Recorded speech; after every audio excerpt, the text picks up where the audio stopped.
मित्र प्यारे हाल मुरीदा दा कहना।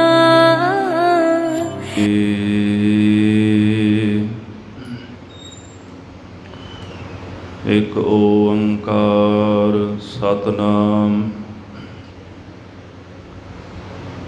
करता पुरख निरभाओ निर्वैर अकाल मूरत अजूनी सैभं गुर प्रसाद। जप आद सच जुगाद सच है भी सच। नानक होसी भी सच।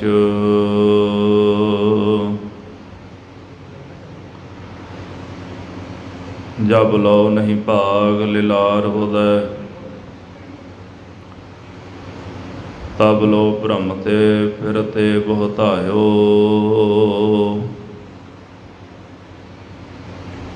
कल घोर समुंदर में बूढ़त थे कबहू मिट है नहीं रे पछतायो। तत विचार यह मथुरा जग तारन को अवतार बनायो। जपयो जिने अर्जन देव गुरु फिर संकट जोन गर्भ न आए। तत विचार यह मथुरा जग तारन को अवतार बनायो।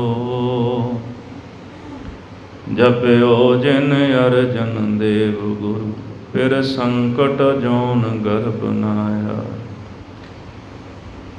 हर का नाम हृदय नित ध्याई संगी साथी सगल तराई। गुरु मेरा संग सदा है नाले सिमर सिमर तिस सदा संभाले। तेरा किया मीठा लागे हर नाम पदार्थ नानक मांगे। कहाँ बुद्ध प्रभ तुच्छ हमारी वरन सकै महिमा जो तिहारी।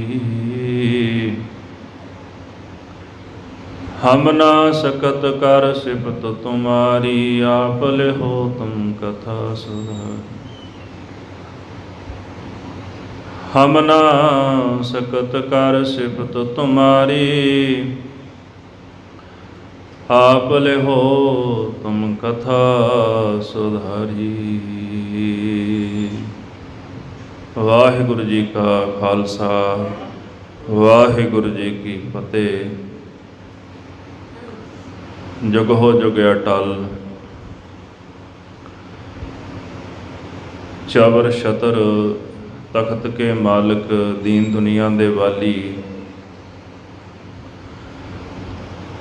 साहिब कमाल सतगुरु धन धन साहिब श्री गुरु ग्रंथ साहिब जी महाराज गरीब नवाज सच्चे पातशाह जी दे मुबारक चरणा पास सज बैठी गुरु स्वरूप गुरु खालसा साध संगत जी। आप जी सरबत गुरसिख संगतां ने पंचम गुरदेव शहीदां दे सरताज परोपकारी निम्रता शांति दे पुंज धन गुरु अर्जन देव साहिब सच्चे पातशाह जी महाराज तिन्हां दा शहीदी दिहाड़ा मनाउंदियां होया गुरु दरबारां दी हाज़री भर के गुरबाणी दे कीर्तन सरवण कीते ने। आओ कुछ समा ਉਸ ਸਤਿਗੁਰੂ ਸੱਚੇ ਪਾਤਸ਼ਾਹ ਧੰਨ ਗੁਰੂ ਅਰਜਨ ਦੇਵ ਜੀ ਮਹਾਰਾਜ ਗਰੀਬ ਨਵਾਜ ਤਿਨਾਂ ਦੀ ਪਵਿੱਤਰ ਯਾਦ ਵਿੱਚ ਜੁੜੀਏ।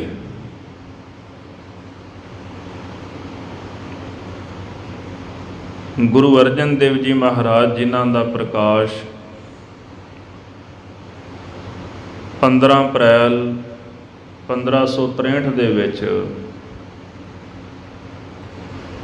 ਚੌਥੇ ਪਾਤਸ਼ਾਹ ਧੰਨ ਗੁਰੂ ਰਾਮਦਾਸ ਜੀ ਮਹਾਰਾਜ ਤਿਨਾਂ ਦੇ ਗ੍ਰਹਿ ਵਿਖੇ ਹੋਇਆ। ਭੱਟਾਂ ਨੇ ਇਸ ਸੰਬੰਧ ਵਿੱਚ ਲਿਖਿਆ ਹੈ, ਗੁਰ ਅਰਜਨ ਘਰ ਗੁਰ ਰਾਮਦਾਸ ਭਗਤ ਉਤਰਿਆ। ਗੁਰੂ ਰਾਮਦਾਸ ਮਹਾਰਾਜ ਦੇ ਘਰ ਦੇ ਵਿੱਚ ਪਰਮੇਸ਼ਰ ਦਾ ਭਗਤ ਗੁਰੂ ਅਰਜਨ ਦੇਵ ਸਾਹਿਬ ਜੀ ਦੇ ਰੂਪ ਵਿੱਚ ਪ੍ਰਗਟ ਹੋਇਆ ਹੈ। ਬਚਪਨ ਵਿੱਚ ਸਤਿਗੁਰਾਂ ਦਾ ਸੁਭਾਅ ਸਦਾ ਪਰਮੇਸ਼ਰ ਦੀ ਲਿਵ ਦੇ ਵਿੱਚ ਜੁੜੇ ਰਹਿਣਾ, ਨਿਮਰਤਾ, ਪ੍ਰੇਮ ਤੇ ਸ਼ਾਂਤੀ ਤੇ ਆਪਣੇ ਆਨੰਦ ਵਿੱਚ ਮਗਨ ਰਹਿਣਾ। ਦੋ ਵੱਡੇ ਭਰਾ ਸਨ, ਬਾਬਾ ਪ੍ਰਿਥੀ ਚੰਦ ਜੀ ਤੇ ਬਾਬਾ ਮਹਾਂਦੇਵ ਜੀ। ਬਾਬੇ ਪ੍ਰਿਥੀ ਚੰਦ ਦੀ ਬਿਰਤੀ ਜਿਹੜੀ ਉਹ ਸੰਸਾਰਕ ਸੀ। ਗੁਰੂ ਨਾਨਕ ਸਾਹਿਬ ਦੀ ਗੱਦੀ ਨੂੰ ਬਾਬਾ ਪ੍ਰਿਥੀ ਚੰਦ ਐਸ਼ ਆਰਾਮ ਦੀ ਗੱਦੀ ਸਮਝਦਾ ਸੀ ਤੇ ਆਪਣੇ ਆਪ ਨੂੰ ਗੱਦੀ ਦਾ ਵਾਰਸ ਸਮਝਦਾ। ਜਿਹੜਾ ਸੁਭਾਅ ਬਾਬਾ ਮਹਾਂਦੇਵ ਦਾ ਹੈ ਉਹ ਬ੍ਰਹਮ ਗਿਆਨੀ, ਮੋਹ ਮਾਇਆ ਤੋਂ ਦੂਰ। ਇਹ ਕਹਿੰਦੇ ਸਨ ਵੀ ਕੌਣ ਹੈ ਸੰਸਾਰ ਵਿੱਚ ਕਿਸੇ ਦਾ। ਔਰ ਸਭ ਤੋਂ ਛੋਟੇ ਸਨ ਗੁਰੂ ਅਰਜਨ ਦੇਵ ਜੀ ਮਹਾਰਾਜ, ਜਿਹੜੇ ਅੱਠੇ ਪੈਰ ਪਰਮੇਸ਼ਰ ਦੇ ਪ੍ਰੇਮ ਦੇ ਵਿੱਚ, ਬੰਦਗੀ ਵਿੱਚ ਜੁੜੇ ਰਹਿੰਦੇ। ਪ੍ਰਿੰਸੀਪਲ ਸਤਬੀਰ ਸਿੰਘ ਲਿਖਦੇ ਨੇ ਕਿ ਜਦੋਂ ਗੁਰੂ ਅਰਜਨ ਦੇਵ ਮਹਾਰਾਜ ਜੀ ਦਾ ਪ੍ਰਕਾਸ਼ ਹੋਇਆ ਤੇ ਗੁਰੂ ਅਮਰਦਾਸ ਜੀ ਮਹਾਰਾਜ ਨਾਨਾ ਜੀ ਲੱਗਦੇ ਸਨ। ਬੀਬੀ ਭਾਨੀ ਜੀ ਮਾਤਾ ਜੀ ਸਨ ਤੇ ਬੀਬੀ ਭਾਨੀ ਜੀ ਗੁਰੂ ਅਮਰਦਾਸ ਮਹਾਰਾਜ ਜੀ ਦੇ ਸੁਪੁੱਤਰੀ ਸਨ ਤੇ ਗੁਰੂ ਰਾਮਦਾਸ ਮਹਾਰਾਜ ਜੀ ਦੇ ਘਰੋਂ ਸਨ। ਬਚਨ ਹੋਇਆ ਜੀ ਭਾਰੀ ਪੁਰਖ ਹੋਵੇਗਾ। ਇੱਕ ਦਿਨ ਮਹਾਰਾਜ ਖੇਡਦੇ ਖੇਡਦੇ ਗੁਰੂ ਅਮਰਦਾਸ ਮਹਾਰਾਜ ਦੇ ਪਲੰਗ ਦੇ ਕੋਲ ਆ ਗਏ ਤੇ ਪਲੰਗ ਦਾ ਪਾਵਾ ਫੜ ਲਿਆ। ਜ਼ੋਰ ਨਾਲ ਜਦੋਂ ਪਲੰਗ ਹਿੱਲਿਆ, ਗੁਰੂ ਅਮਰਦਾਸ ਮਹਾਰਾਜ ਜੀ ਕਹਿੰਦੇ ਨੇ, ਕਿਹੜਾ ਭਾਰੀ ਪੁਰਖ ਹੈ ਜਿਹਨੇ ਸਾਡੀ ਮੰਜੀ ਹਿਲਾ ਦਿੱਤੀ ਹੈ। ਭਾਵੇਂ ਛੋਟੇ ਸਨ ਪਰ ਕੌਤਕ ਸੀ ਨਾ। ਬੀਬੀ ਭਾਨੀ ਜੀ ਦੌੜ ਕੇ ਆਏ, ਸਤਿਗੁਰੂ ਦੋਤਾ ਜੇ ਦੋਇਤਾ। ਗੁਰੂ ਅਮਰਦਾਸ ਮਹਾਰਾਜ ਕਹਿੰਦੇ ਜੇ ਦੋਇਤਾ ਤੇ ਕਹਿੰਦੇ ਬਾਣੀ ਕਾ ਵੋਇਤਾ।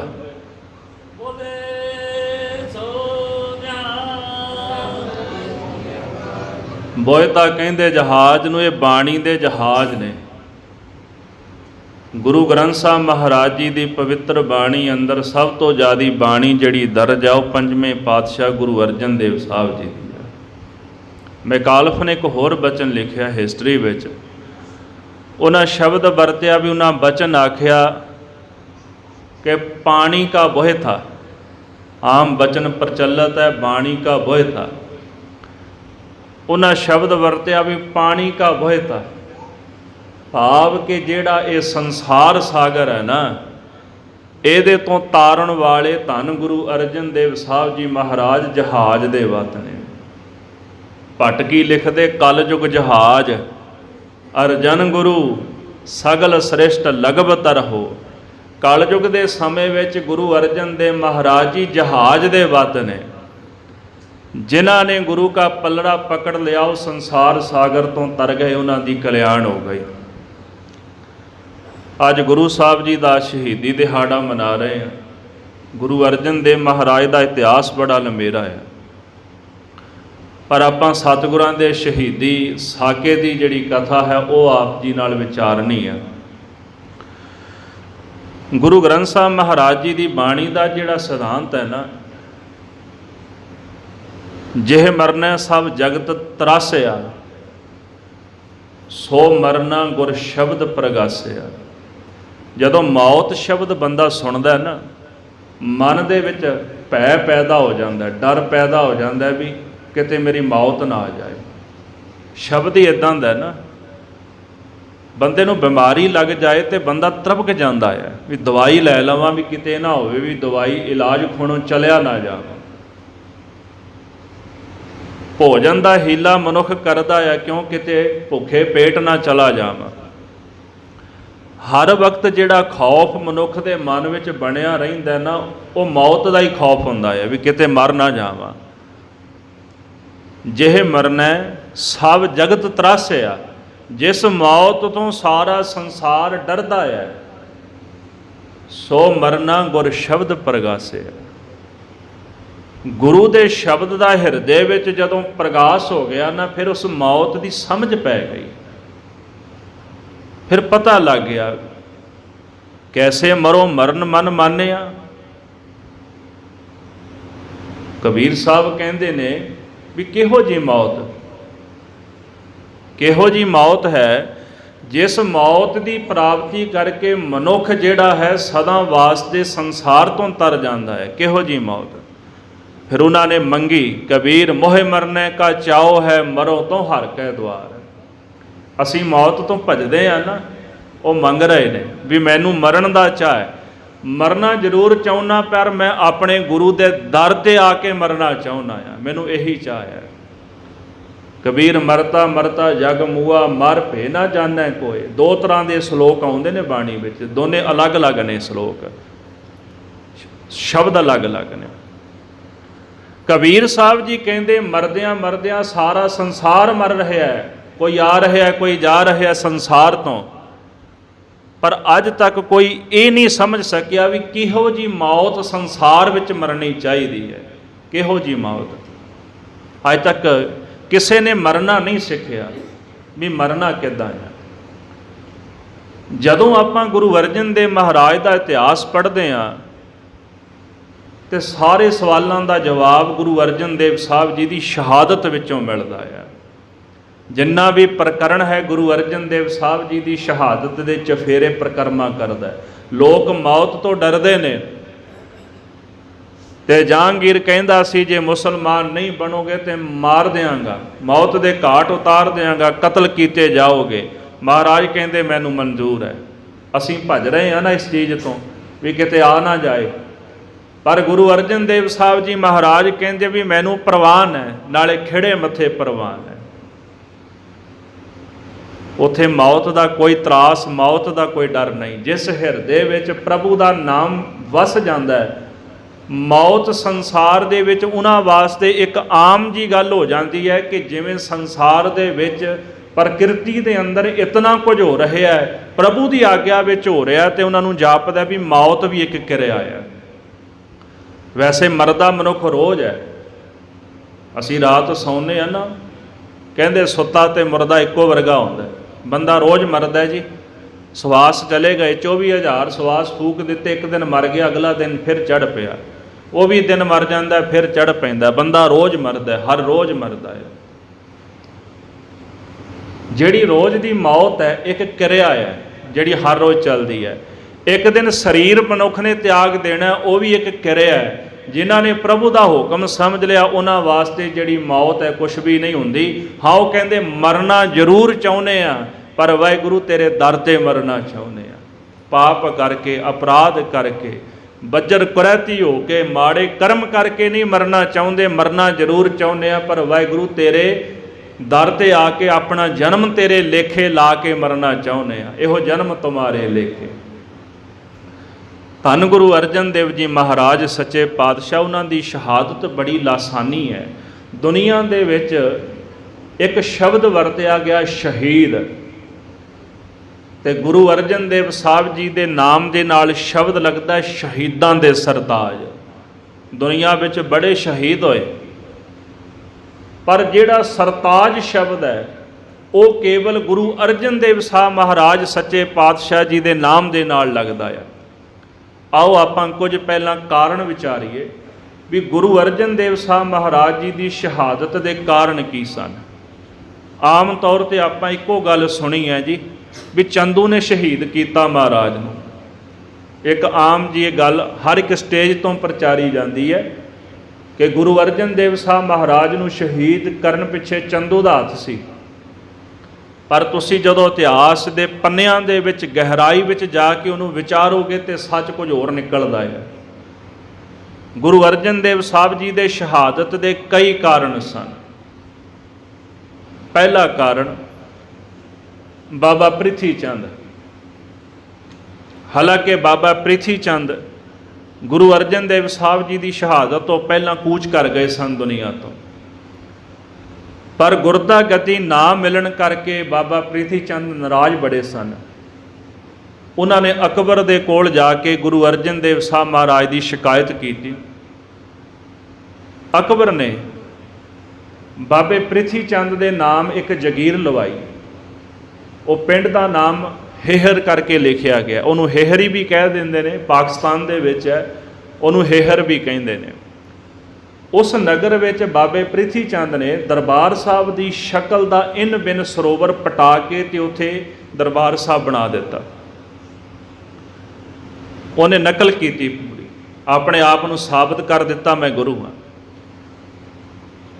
ਗੁਰੂ ਅਰਜਨ ਦੇਵ ਸਾਹਿਬ ਮਹਾਰਾਜ ਸੱਚੇ ਪਾਤਸ਼ਾਹ ਜੀ ਉੱਪਰ ਉਹਨੇ 2 ਹਮਲੇ ਕਰਾਏ ਸਭ ਤੋਂ ਪਹਿਲਾਂ,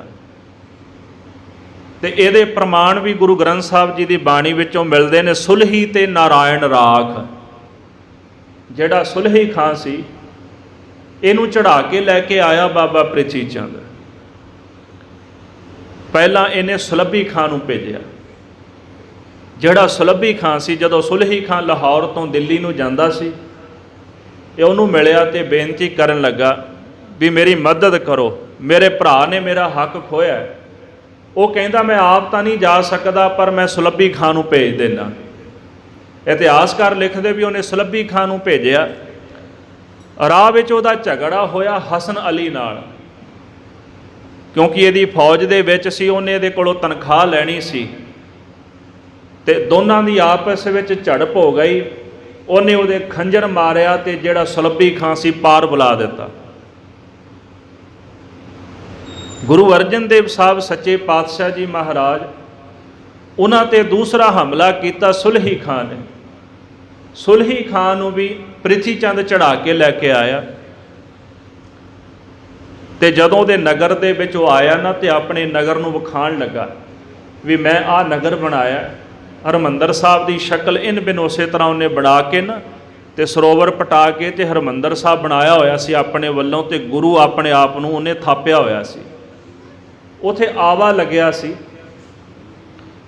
ਤੇ ਕਹਿੰਦਾ ਚਲੋ ਮੈਂ ਤੁਹਾਨੂੰ ਆਵਾ ਦਿਖਾਣਾ। ਤੇ ਜਦੋਂ ਉਹ ਲੈ ਕੇ ਗਿਆ ਨਾ, ਤੇ ਸੁਲਹੀ ਖਾਂ ਦਾ ਘੋੜਾ, ਜਿਹੜਾ ਉਹਦਾ ਪੈਰ ਜਿਹੜਾ ਸੀ ਨਾ, ਘੋੜਾ ਜਦੋਂ ਤਰਬਕਿਆ ਤੇ ਦੌੜਿਆ, ਤੇ ਕਹਿੰਦੇ ਆਵੇ ਦੇ ਵਿੱਚ ਜਾ ਕੇ ਡਿੱਗ ਪਿਆ, ਤੇ ਸਣੇ ਘੋੜੇ ਆਵੇ ਵਿੱਚ ਸੜ ਕੇ ਉਹ ਖਤਮ ਹੋ ਗਿਆ।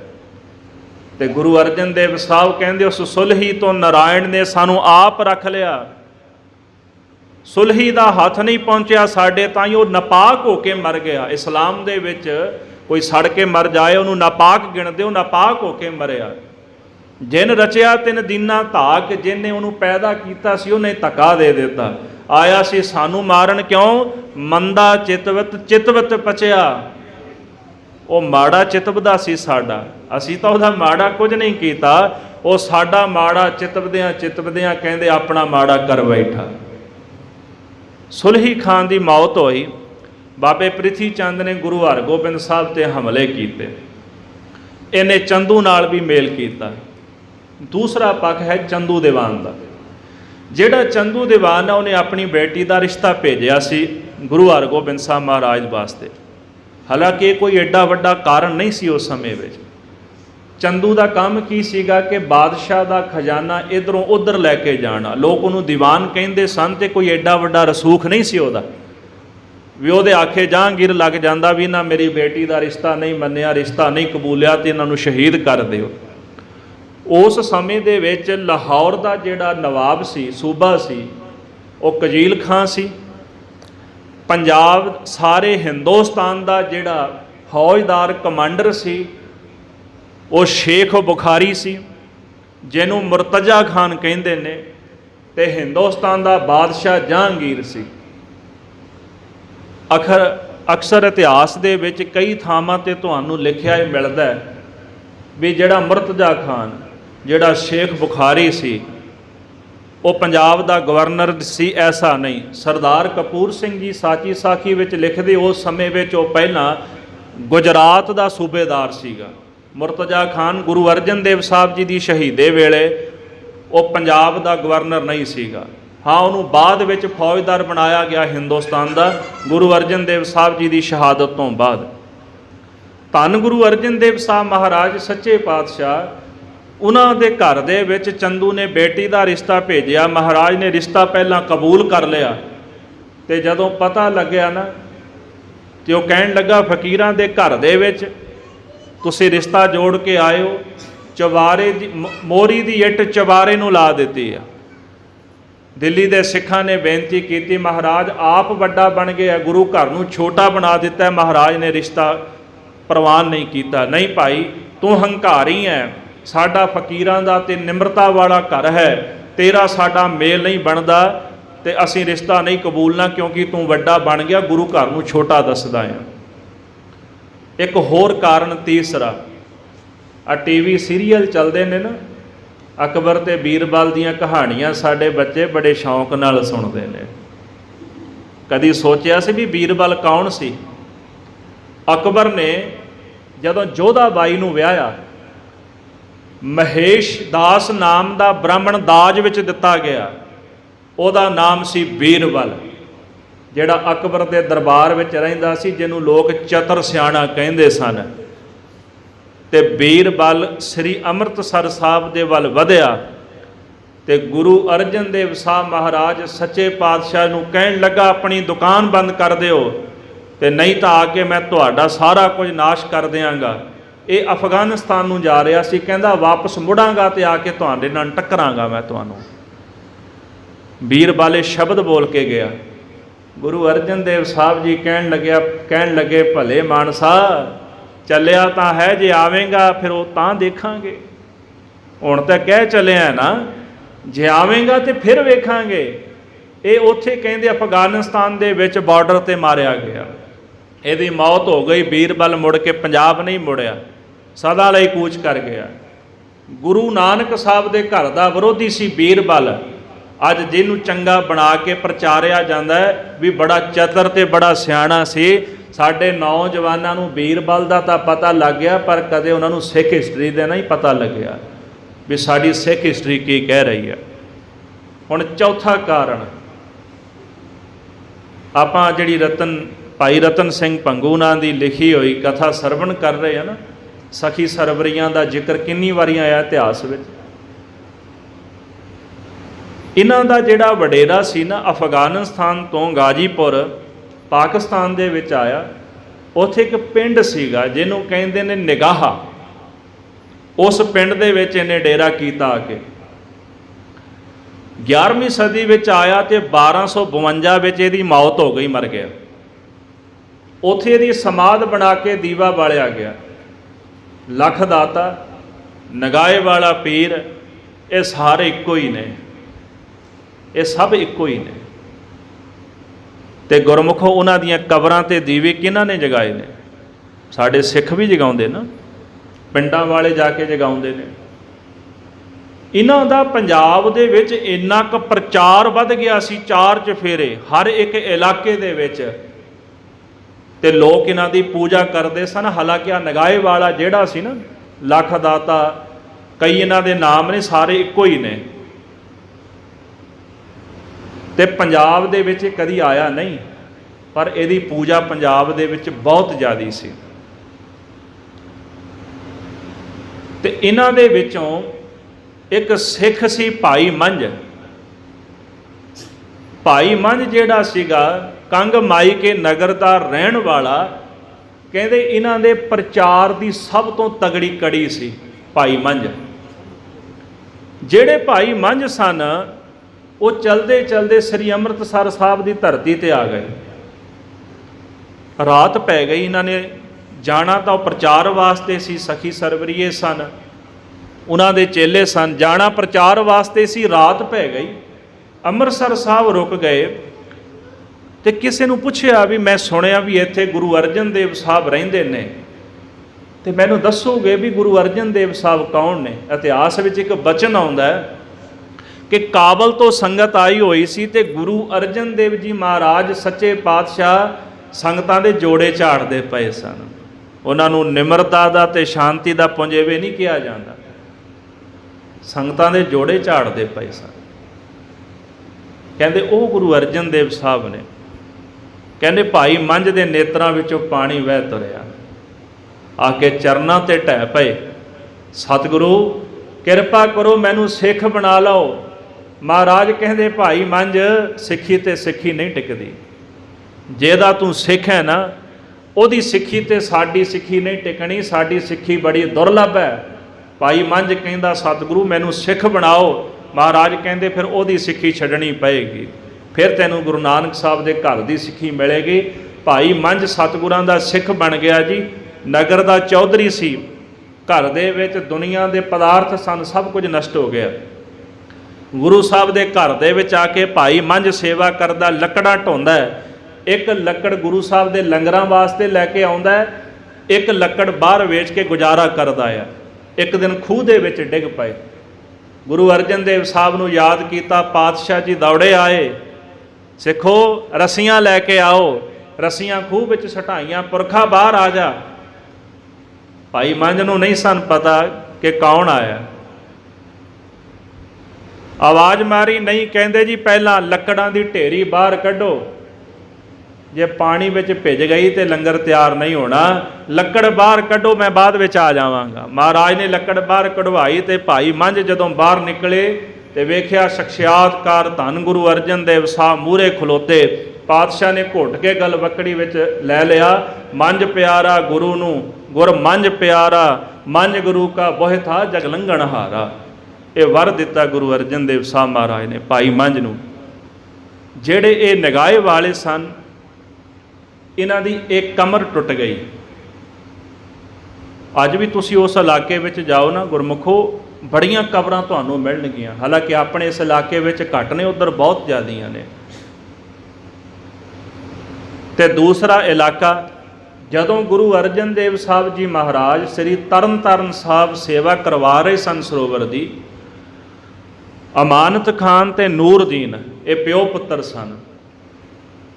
ਇਹਨਾਂ ਨੇ ਸ੍ਰੀ ਤਰਨ ਤਾਰਨ ਸਾਹਿਬ ਦੀਆਂ ਸਰੋਵਰ ਦੀਆਂ ਇੱਟਾਂ ਚੋਰੀ ਕੀਤੀਆਂ ਤੇ ਲਾਈਆਂ ਪਤਾ ਕਿੱਥੇ? ਫੱਤੂ ਦੇ। ਤੁਸੀਂ ਨਾਂ ਸੁਣਿਆ ਹੋਣਾ ਫੱਤੂ ਦਾ। ਸਾਡੇ ਪਿੰਡਾਂ ਦੇ ਲੋਕ ਨਾ ਦੁੱਧ ਲੈ ਕੇ ਜਾਂਦੇ ਨੇ ਉਹਦੇ ਡੇਰੇ ਤੇ, ਕਹਿੰਦੇ ਜੀ ਗਾਈਆਂ ਮੱਝਾਂ ਦੁੱਧ ਬੜੀਆਂ ਦਿੰਦੀਆਂ ਨੇ। ਸਾਡੇ ਦੇਸ਼ ਵਿੱਚ ਇਹ ਤਰਾਸਦੀ ਹੈ ਸਾਡੀ। ਇੱਕ ਵਿਦਵਾਨ ਕਹਿੰਦਾ ਡੈਨਮਾਰਕ ਦੇ ਵਿੱਚ ਮੱਝਾਂ ਗਾਵਾਂ ਸਭ ਤੋਂ ਜ਼ਿਆਦਾ ਦੁੱਧ ਦਿੰਦੀਆਂ ਨੇ, ਉਹਨਾਂ ਕੋਲ ਕਿਹੜਾ ਫੱਤੂ ਹੈ? ਪਰ ਸਾਡੇ ਇੰਡੀਆ ਵਾਲਿਆਂ ਕੋਲ ਫੱਤੂ ਜ਼ਰੂਰ ਹੈਗਾ। ਜਿੱਥੇ ਫੱਤੂ ਦਾ ਸਥਾਨ ਬਣਿਆ ਹੋਇਆ ਸੀ ਨਾ, ਉਹਨੇ ਉਹ ਚੋਰੀ ਕਰਕੇ ਇੱਟਾਂ ਉੱਥੇ ਲਾਈਆਂ। 1700 ਕਰੀਬਨ 52 ਦੇ ਵਿੱਚ ਭਾਈ ਬੁੱਧ ਸਿੰਘ ਫੈਜ਼ਲਪੁਰੀਆ ਉਹਨੇ ਹਮਲਾ ਕਰਕੇ ਤੇ ਫੱਤੂ ਦਾ ਸਾਰਾ ਕੁਝ ਜਿਹੜਾ ਸੀ ਨਾ ਉਜਾੜ ਕੇ ਉਹ ਇੱਟਾਂ ਪੁੱਟ ਕੇ ਦੁਬਾਰਾ ਸਰੋਵਰ ਵਿੱਚ ਲਾਈਆਂ ਉੱਥੋਂ ਪੱਟ ਕੇ। ਖਾਲਸੇ ਨੇ ਫਿਰ ਬਦਲਾ ਵੀ ਲਿਆ। ਉਹਨਾਂ ਚੋਰੀ ਕੀਤੀਆਂ ਸੀ, ਆਖਿਆ ਸਾਡੀ ਇਮਾਨਤ ਹੈ। ਇਹ ਜਿਹੜਾ ਇਲਾਕਾ ਸੀ, ਇਸ ਇਲਾਕੇ ਵਿੱਚ ਗੁਰੂ ਅਰਜਨ ਦੇਵ ਸਾਹਿਬ ਨੇ ਸਿੱਖੀ ਦਾ ਇੰਨਾ ਕੁ ਪ੍ਰਚਾਰ ਕੀਤਾ, ਇਹ ਸਖੀ ਸਰਵਰੀਆਂ ਦੀ ਪੂਜਾ ਘਟ ਗਈ। ਹੁਣ ਇਹਨਾਂ ਦੇ ਉੱਤੇ ਕੋਈ ਬੈਠਾ ਹੋਇਆ ਸੀ ਜਿਹੜਾ ਸਭ ਤੋਂ ਵੱਡਾ ਕਾਰਨ ਸੀ ਗੁਰੂ ਅਰਜਨ ਦੇਵ ਸਾਹਿਬ ਜੀ ਦੀ ਸ਼ਹਾਦਤ ਦਾ, ਉਹ ਸਨ ਨਕਸ਼ਬੰਦੀ ਲੋਕ। ਜੇ ਆਪਾਂ ਇਹਨੂੰ ਸਾਫ਼ ਅਲਫਾਜ਼ ਵਿੱਚ ਸਮਝਣਾ ਹੋਵੇ, ਜਿਹੜੇ ਕੱਟੜਪੰਥੀ ਲੋਕ ਸਨ ਤੇ ਜਿਨ੍ਹਾਂ ਦੀ ਇਹ ਵਿਚਾਰਧਾਰਾ ਸੀ ਕਿ ਕਿਰਪਾਨ ਤੇ ਰਾਜਸੀ ਬਲ ਦੇ ਨਾਲ ਇਸਲਾਮ ਨੂੰ ਦੁਨੀਆ ਦੇ ਵਿੱਚ ਕਹਿੰਦੇ ਪ੍ਰਗਟ ਕਰ ਦੇਣਾ ਹੈ, ਹਰ ਪਾਸੇ ਇਸਲਾਮ ਫੈਲਾ ਦੇਣਾ ਹੈ, ਇਹ ਨਕਸ਼ਬੰਦੀ ਲੋਕ ਸਨ। ਤੇ ਇਹ ਕਹਿੰਦੇ ਤਲਵਾਰ ਦੇ ਬਲ ਦੇ ਨਾਲ ਇਸਲਾਮ ਅਸੀਂ ਫੈਲਾਉਣਾ ਹੈ। ਜਦੋਂ ਗੁਰੂ ਅਰਜਨ ਦੇਵ ਸਾਹਿਬ ਨੇ ਸਿੱਖੀ ਦਾ ਪ੍ਰਚਾਰ ਕੀਤਾ ਤੇ ਬੜੇ ਤੰਗ ਹੋਏ। ਇਹਨਾਂ ਦਾ ਇੱਕ ਵੱਡਾ ਵਡੇਰਾ ਸੀ ਜਿਹੜਾ ਪੰਜਾਬ ਦੇ ਵਿੱਚ ਆਇਆ, ਇਹਨੇ ਬੜੇ ਗੁਰੂ ਧਾਰਨ ਕੀਤੇ। ਪਹਿਲਾਂ ਇਹਦੇ ਗੁਰੂ ਨੇ ਇਹਨੂੰ ਪੰਜਾਬ ਭੇਜਿਆ ਵੀ ਜਾ ਕੇ ਉੱਥੇ ਇਸਲਾਮ ਦਾ ਪ੍ਰਚਾਰ ਕਰ। ਯਾਦ ਰੱਖੀ ਕਿ ਤਲਵਾਰ ਦੇ ਬਲ ਦੇ ਨਾਲ ਇਸਲਾਮ ਦਾ ਪ੍ਰਚਾਰ ਕਰਨਾ ਹੈ, ਪਰ ਉਹਦੇ ਵਾਸਤੇ ਤੈਨੂੰ ਰਾਜਸੀ ਤਾਕਤ ਚਾਹੀਦੀ ਹੈ। ਜਿੰਨੀ ਦੇਰ ਤੱਕ ਤੈਨੂੰ ਰਾਜਸੀ ਤਾਕਤ ਨਹੀਂ ਮਿਲਦੀ ਤੂੰ ਇਸਲਾਮ ਦਾ ਪ੍ਰਚਾਰ ਨਹੀਂ ਕਰ ਸਕਦਾ। ਉਹਦਾ ਨਾਮ ਸੀ ਮੁਹੰਮਦ ਬਾਕੀ ਬਿੱਲਾ। ਇਹ ਨਕਸ਼ਬੰਦੀ ਕੱਟੜਪੰਥੀ ਸੀ। ਸਰਹੰਦ ਦੇ ਇਲਾਕੇ ਦੇ ਵਿੱਚ ਇੱਕ ਸੂਫੀ ਰਹਿੰਦਾ ਸੀ ਜਿਹਨੂੰ ਸ਼ੇਖ ਅਹਿਮਦ ਕਹਿੰਦੇ ਨੇ। ਆਮ ਕਰਕੇ ਉਹਦਾ ਨਾਮ ਸ਼ੇਖ ਸਰਹੰਦੀ ਕਰਕੇ ਇਤਿਹਾਸ ਦੇ ਵਿੱਚ ਆਉਂਦਾ, ਉਹਨੂੰ ਸ਼ੇਖ ਸਰਹੰਦੀ ਕਹਿੰਦੇ ਸਨ। ਬਚਪਨ ਵਿੱਚ ਬੜੇ ਖੁੱਲ੍ਹੇ ਸੁਭਾਅ ਦਾ ਸੀ ਕਿਉਂਕਿ ਸੂਫੀ ਸੀ। ਮੁਸਲਮਾਨਾਂ ਦੇ ਵਿੱਚ ਇੱਕ ਸੂਫੀਆਂ ਦਾ ਧੜਾ ਹੈ ਜੀ। ਬਾਬਾ ਫਰੀਦ ਸਾਹਿਬ ਜੀ, ਸਾਈਂ ਮੀਆਂ ਮੀਰ, ਪੀਰ ਬੁੱਧੂ ਸ਼ਾਹ, ਇਹ ਸਾਰੇ ਸੂਫੀ ਮਹਾਂਪੁਰਸ਼ ਹੋਏ। ਬਾਬਾ ਬੁੱਲੇ ਸ਼ਾਹ, ਮਨਸੂਰ ਆਦਿਕ, ਇਹ ਮਹਾਂਪੁਰਸ਼ ਹੋਏ। ਤੁਸੀਂ ਵੇਖੋ ਪੀਰ ਬੁੱਧੂ ਸ਼ਾਹ, ਬਾਬਾ ਫਰੀਦ ਸਾਹਿਬ ਜੀ, ਉਹਨਾਂ ਦਾ ਕਿੰਨਾ ਪ੍ਰੇਮ ਹੈ। ਕੜਾਮ ਦੇ ਰਹਿਣ ਵਾਲੇ ਜਿਹੜੇ ਪੀਰ ਭੀਖਣ ਸ਼ਾਹ ਗੁਰੂ ਨਾਨਕ ਸਾਹਿਬ ਦੇ ਘਰ ਦੇ ਨਾਲ ਕਿੰਨਾ ਪ੍ਰੇਮ ਕਰਦੇ, ਸੂਫੀ ਸੰਤ ਸਨ। ਪਹਿਲਾਂ ਤਾਂ ਇਹਦਾ ਜਿਹੜਾ ਸੁਭਾਅ ਸੀਗਾ ਉਹ ਖੁੱਲ੍ਹੇ ਦਿਲ ਵਾਲਾ ਸੀ, ਪਰ ਇੱਕ ਵਾਰੀ ਜਦੋਂ ਇਹਦੇ ਪਿਤਾ ਦੀ ਮੌਤ ਹੋਈ ਤੇ ਇਹ ਹੱਜ ਕਰਨ ਵਾਸਤੇ ਗਿਆ ਤੇ ਇਹ ਦਿੱਲੀ ਮੁਹੰਮਦ ਬਾਕੀ ਬਿੱਲੇ ਨੂੰ ਮਿਲਿਆ। ਉਹਦੇ ਨਾਲ ਇਹਦੀ ਚਰਚਾ ਹੋਈ ਤੇ ਉਹਨੇ ਇੱਕ ਸ਼ਬਦ ਵਰਤਿਆ ਕਿ ਤੂੰ ਹਿੰਦੁਸਤਾਨ ਦੇ ਵਿੱਚ ਇਸਲਾਮ ਨੂੰ ਰੋਸ਼ਨ ਕਰਨ ਵਾਲਾ ਇੱਕ ਚਿਰਾਗ ਹੈ। ਉਹਨੇ ਬਚਨ ਕੀਤਾ ਤੇ ਇਹਨੂੰ ਅਪਮਾਨ ਹੋ ਗਿਆ ਵੀ ਮੇਰੇ ਤੋਂ ਵੱਡਾ ਕੋਈ ਨਹੀਂ। ਇਹਨੇ ਉਸ ਬਾਕੀ ਬਿੱਲਾ ਦੀ ਜਿਹੜੀ ਵਿਚਾਰਧਾਰਾ ਸੀ ਉਹ ਆਪਣੇ ਆਪ ਧਾਰਨ ਕਰ ਲਈ। ਇਹਦਾ ਵਿਆਹ ਜਿਹੜਾ ਸੀਗਾ ਇੱਕ ਚੰਗੇ ਪਰਿਵਾਰ ਵਿੱਚ ਹੋਇਆ। ਇਹਨੂੰ ਚੰਗਾ ਪੈਸਾ ਮਿਲਿਆ ਤੇ ਸਰਹੰਦ ਦੇ ਵਿੱਚ ਇਹਨੇ ਸਥਾਨ ਬਣਾ ਲਿਆ, ਇੱਥੇ ਰਹਿਣ ਲੱਗਾ। ਇਹਨੇ ਗੁਰੂ ਅਰਜਨ ਦੇਵ ਸਾਹਿਬ ਦੇ ਪ੍ਰਚਾਰ ਤੋਂ ਦੁਖੀ ਹੋ ਕੇ ਜਹਾਂਗੀਰ ਬਾਦਸ਼ਾਹ ਦੇ ਫੌਜਦਾਰਾਂ ਨੂੰ 73 ਚਿੱਠੀਆਂ ਲਿਖੀਆਂ। 73 ਚਿੱਠੀਆਂ ਅੱਜ ਵੀ ਉਹ ਚਿੱਠੀਆਂ ਮੌਜੂਦ ਨੇ, ਜਿਨ੍ਹਾਂ ਵਿੱਚ ਗੁਰੂ ਅਰਜਨ ਦੇਵ ਸਾਹਿਬ ਸੱਚੇ ਪਾਤਸ਼ਾਹ ਦੇ ਪ੍ਰਚਾਰ ਤੋਂ ਬੜਾ ਚਿੰਤਤ ਸੀ। ਇਹਦਾ ਸਭ ਤੋਂ ਨੇੜਲਾ ਜਿਹੜਾ ਪੁਰਸ਼ ਸੀਗਾ ਉਹ ਸ਼ੇਖ ਬੁਖਾਰੀ, ਜਿਹਨੂੰ ਮੁਰਤਜ਼ਾ ਖਾਨ ਆਪਾਂ ਕਹਿੰਦੇ ਹਾਂ, ਜਿਹੜਾ ਹਿੰਦੁਸਤਾਨ ਦਾ ਫੌਜਦਾਰ ਸੀਗਾ। ਹੁਣ ਥੋੜ੍ਹਾ ਜਿਹਾ ਇਤਿਹਾਸ ਦੇ ਦੂਜੇ ਪੱਖ ਦੇ ਵਿੱਚ ਆਈਏ। ਅਸਲ ਵਿੱਚ ਇਹਨਾਂ ਦਾ ਜਹਾਂਗੀਰ ਦੇ ਨਾਲ ਮਿਲਾਪ ਕਿਵੇਂ ਹੋਇਆ? ਜਿਹੜਾ ਬਾਦਸ਼ਾਹ ਜਹਾਂਗੀਰ ਸੀ, ਇੱਕ ਵਿਦਵਾਨ ਸੱਜਣ ਨੇ ਲਿਖਿਆ ਵੀ ਇਹ ਸ਼ਰਾਬੀ ਸੀ ਤੇ ਅਕਬਰ ਬਾਦਸ਼ਾਹ ਦਾ ਸੁਭਾਅ ਇੱਦਾਂ ਦਾ ਸੀ, ਉਹ ਚਾਹੁੰਦਾ ਕਿ ਹਿੰਦੁਸਤਾਨ ਵਿੱਚ ਹਰ ਇੱਕ ਧਰਮ ਦਾ ਸ਼ਖਸ ਰਹੇ, ਉਹਨੂੰ ਆਪਣੇ ਧਰਮ ਦੇ ਕਾਨੂੰਨ ਪਾਲਣ ਦੀ ਆਗਿਆ ਹੈ, ਉਹ ਆਪਣੇ ਧਰਮ ਦੇ ਅਨੁਸਾਰ ਚੱਲ ਸਕਦਾ ਹੈ। ਉਹ ਥੋੜ੍ਹਾ ਨਿਰਪੱਖ ਚੱਲਦਾ ਸੀ। ਗੁਰੂ ਅਰਜਨ ਦੇਵ ਸਾਹਿਬ ਮਹਾਰਾਜ, ਗੁਰੂ ਰਾਮਦਾਸ ਮਹਾਰਾਜ ਦੇ ਵਿਰੁੱਧ ਵਿੱਚ ਬੜੀਆਂ ਸ਼ਿਕਾਇਤਾਂ ਉਹਦੇ ਕੋਲ ਕੀਤੀਆਂ ਗਈਆਂ, ਪਰ ਉਹ ਕਦੇ ਮੰਨਿਆ ਨਹੀਂ, ਕਿਉਂਕਿ ਉਹਨੂੰ ਪਤਾ ਸੀਗਾ। ਇਸ ਗੱਲ ਤੋਂ ਜਿਹੜੇ ਨਕਸ਼ਬੰਦੀ ਕੱਟੜਬੰਦੀ ਲੋਕ ਜੈਸੇ ਸ਼ੇਖ ਸਰਹੰਦੀ ਸੀ, ਇਹ ਦੁਖੀ ਬੜੇ ਸਨ, ਅਕਬਰ ਤੋਂ ਬੜੇ ਤੰਗ ਸਨ।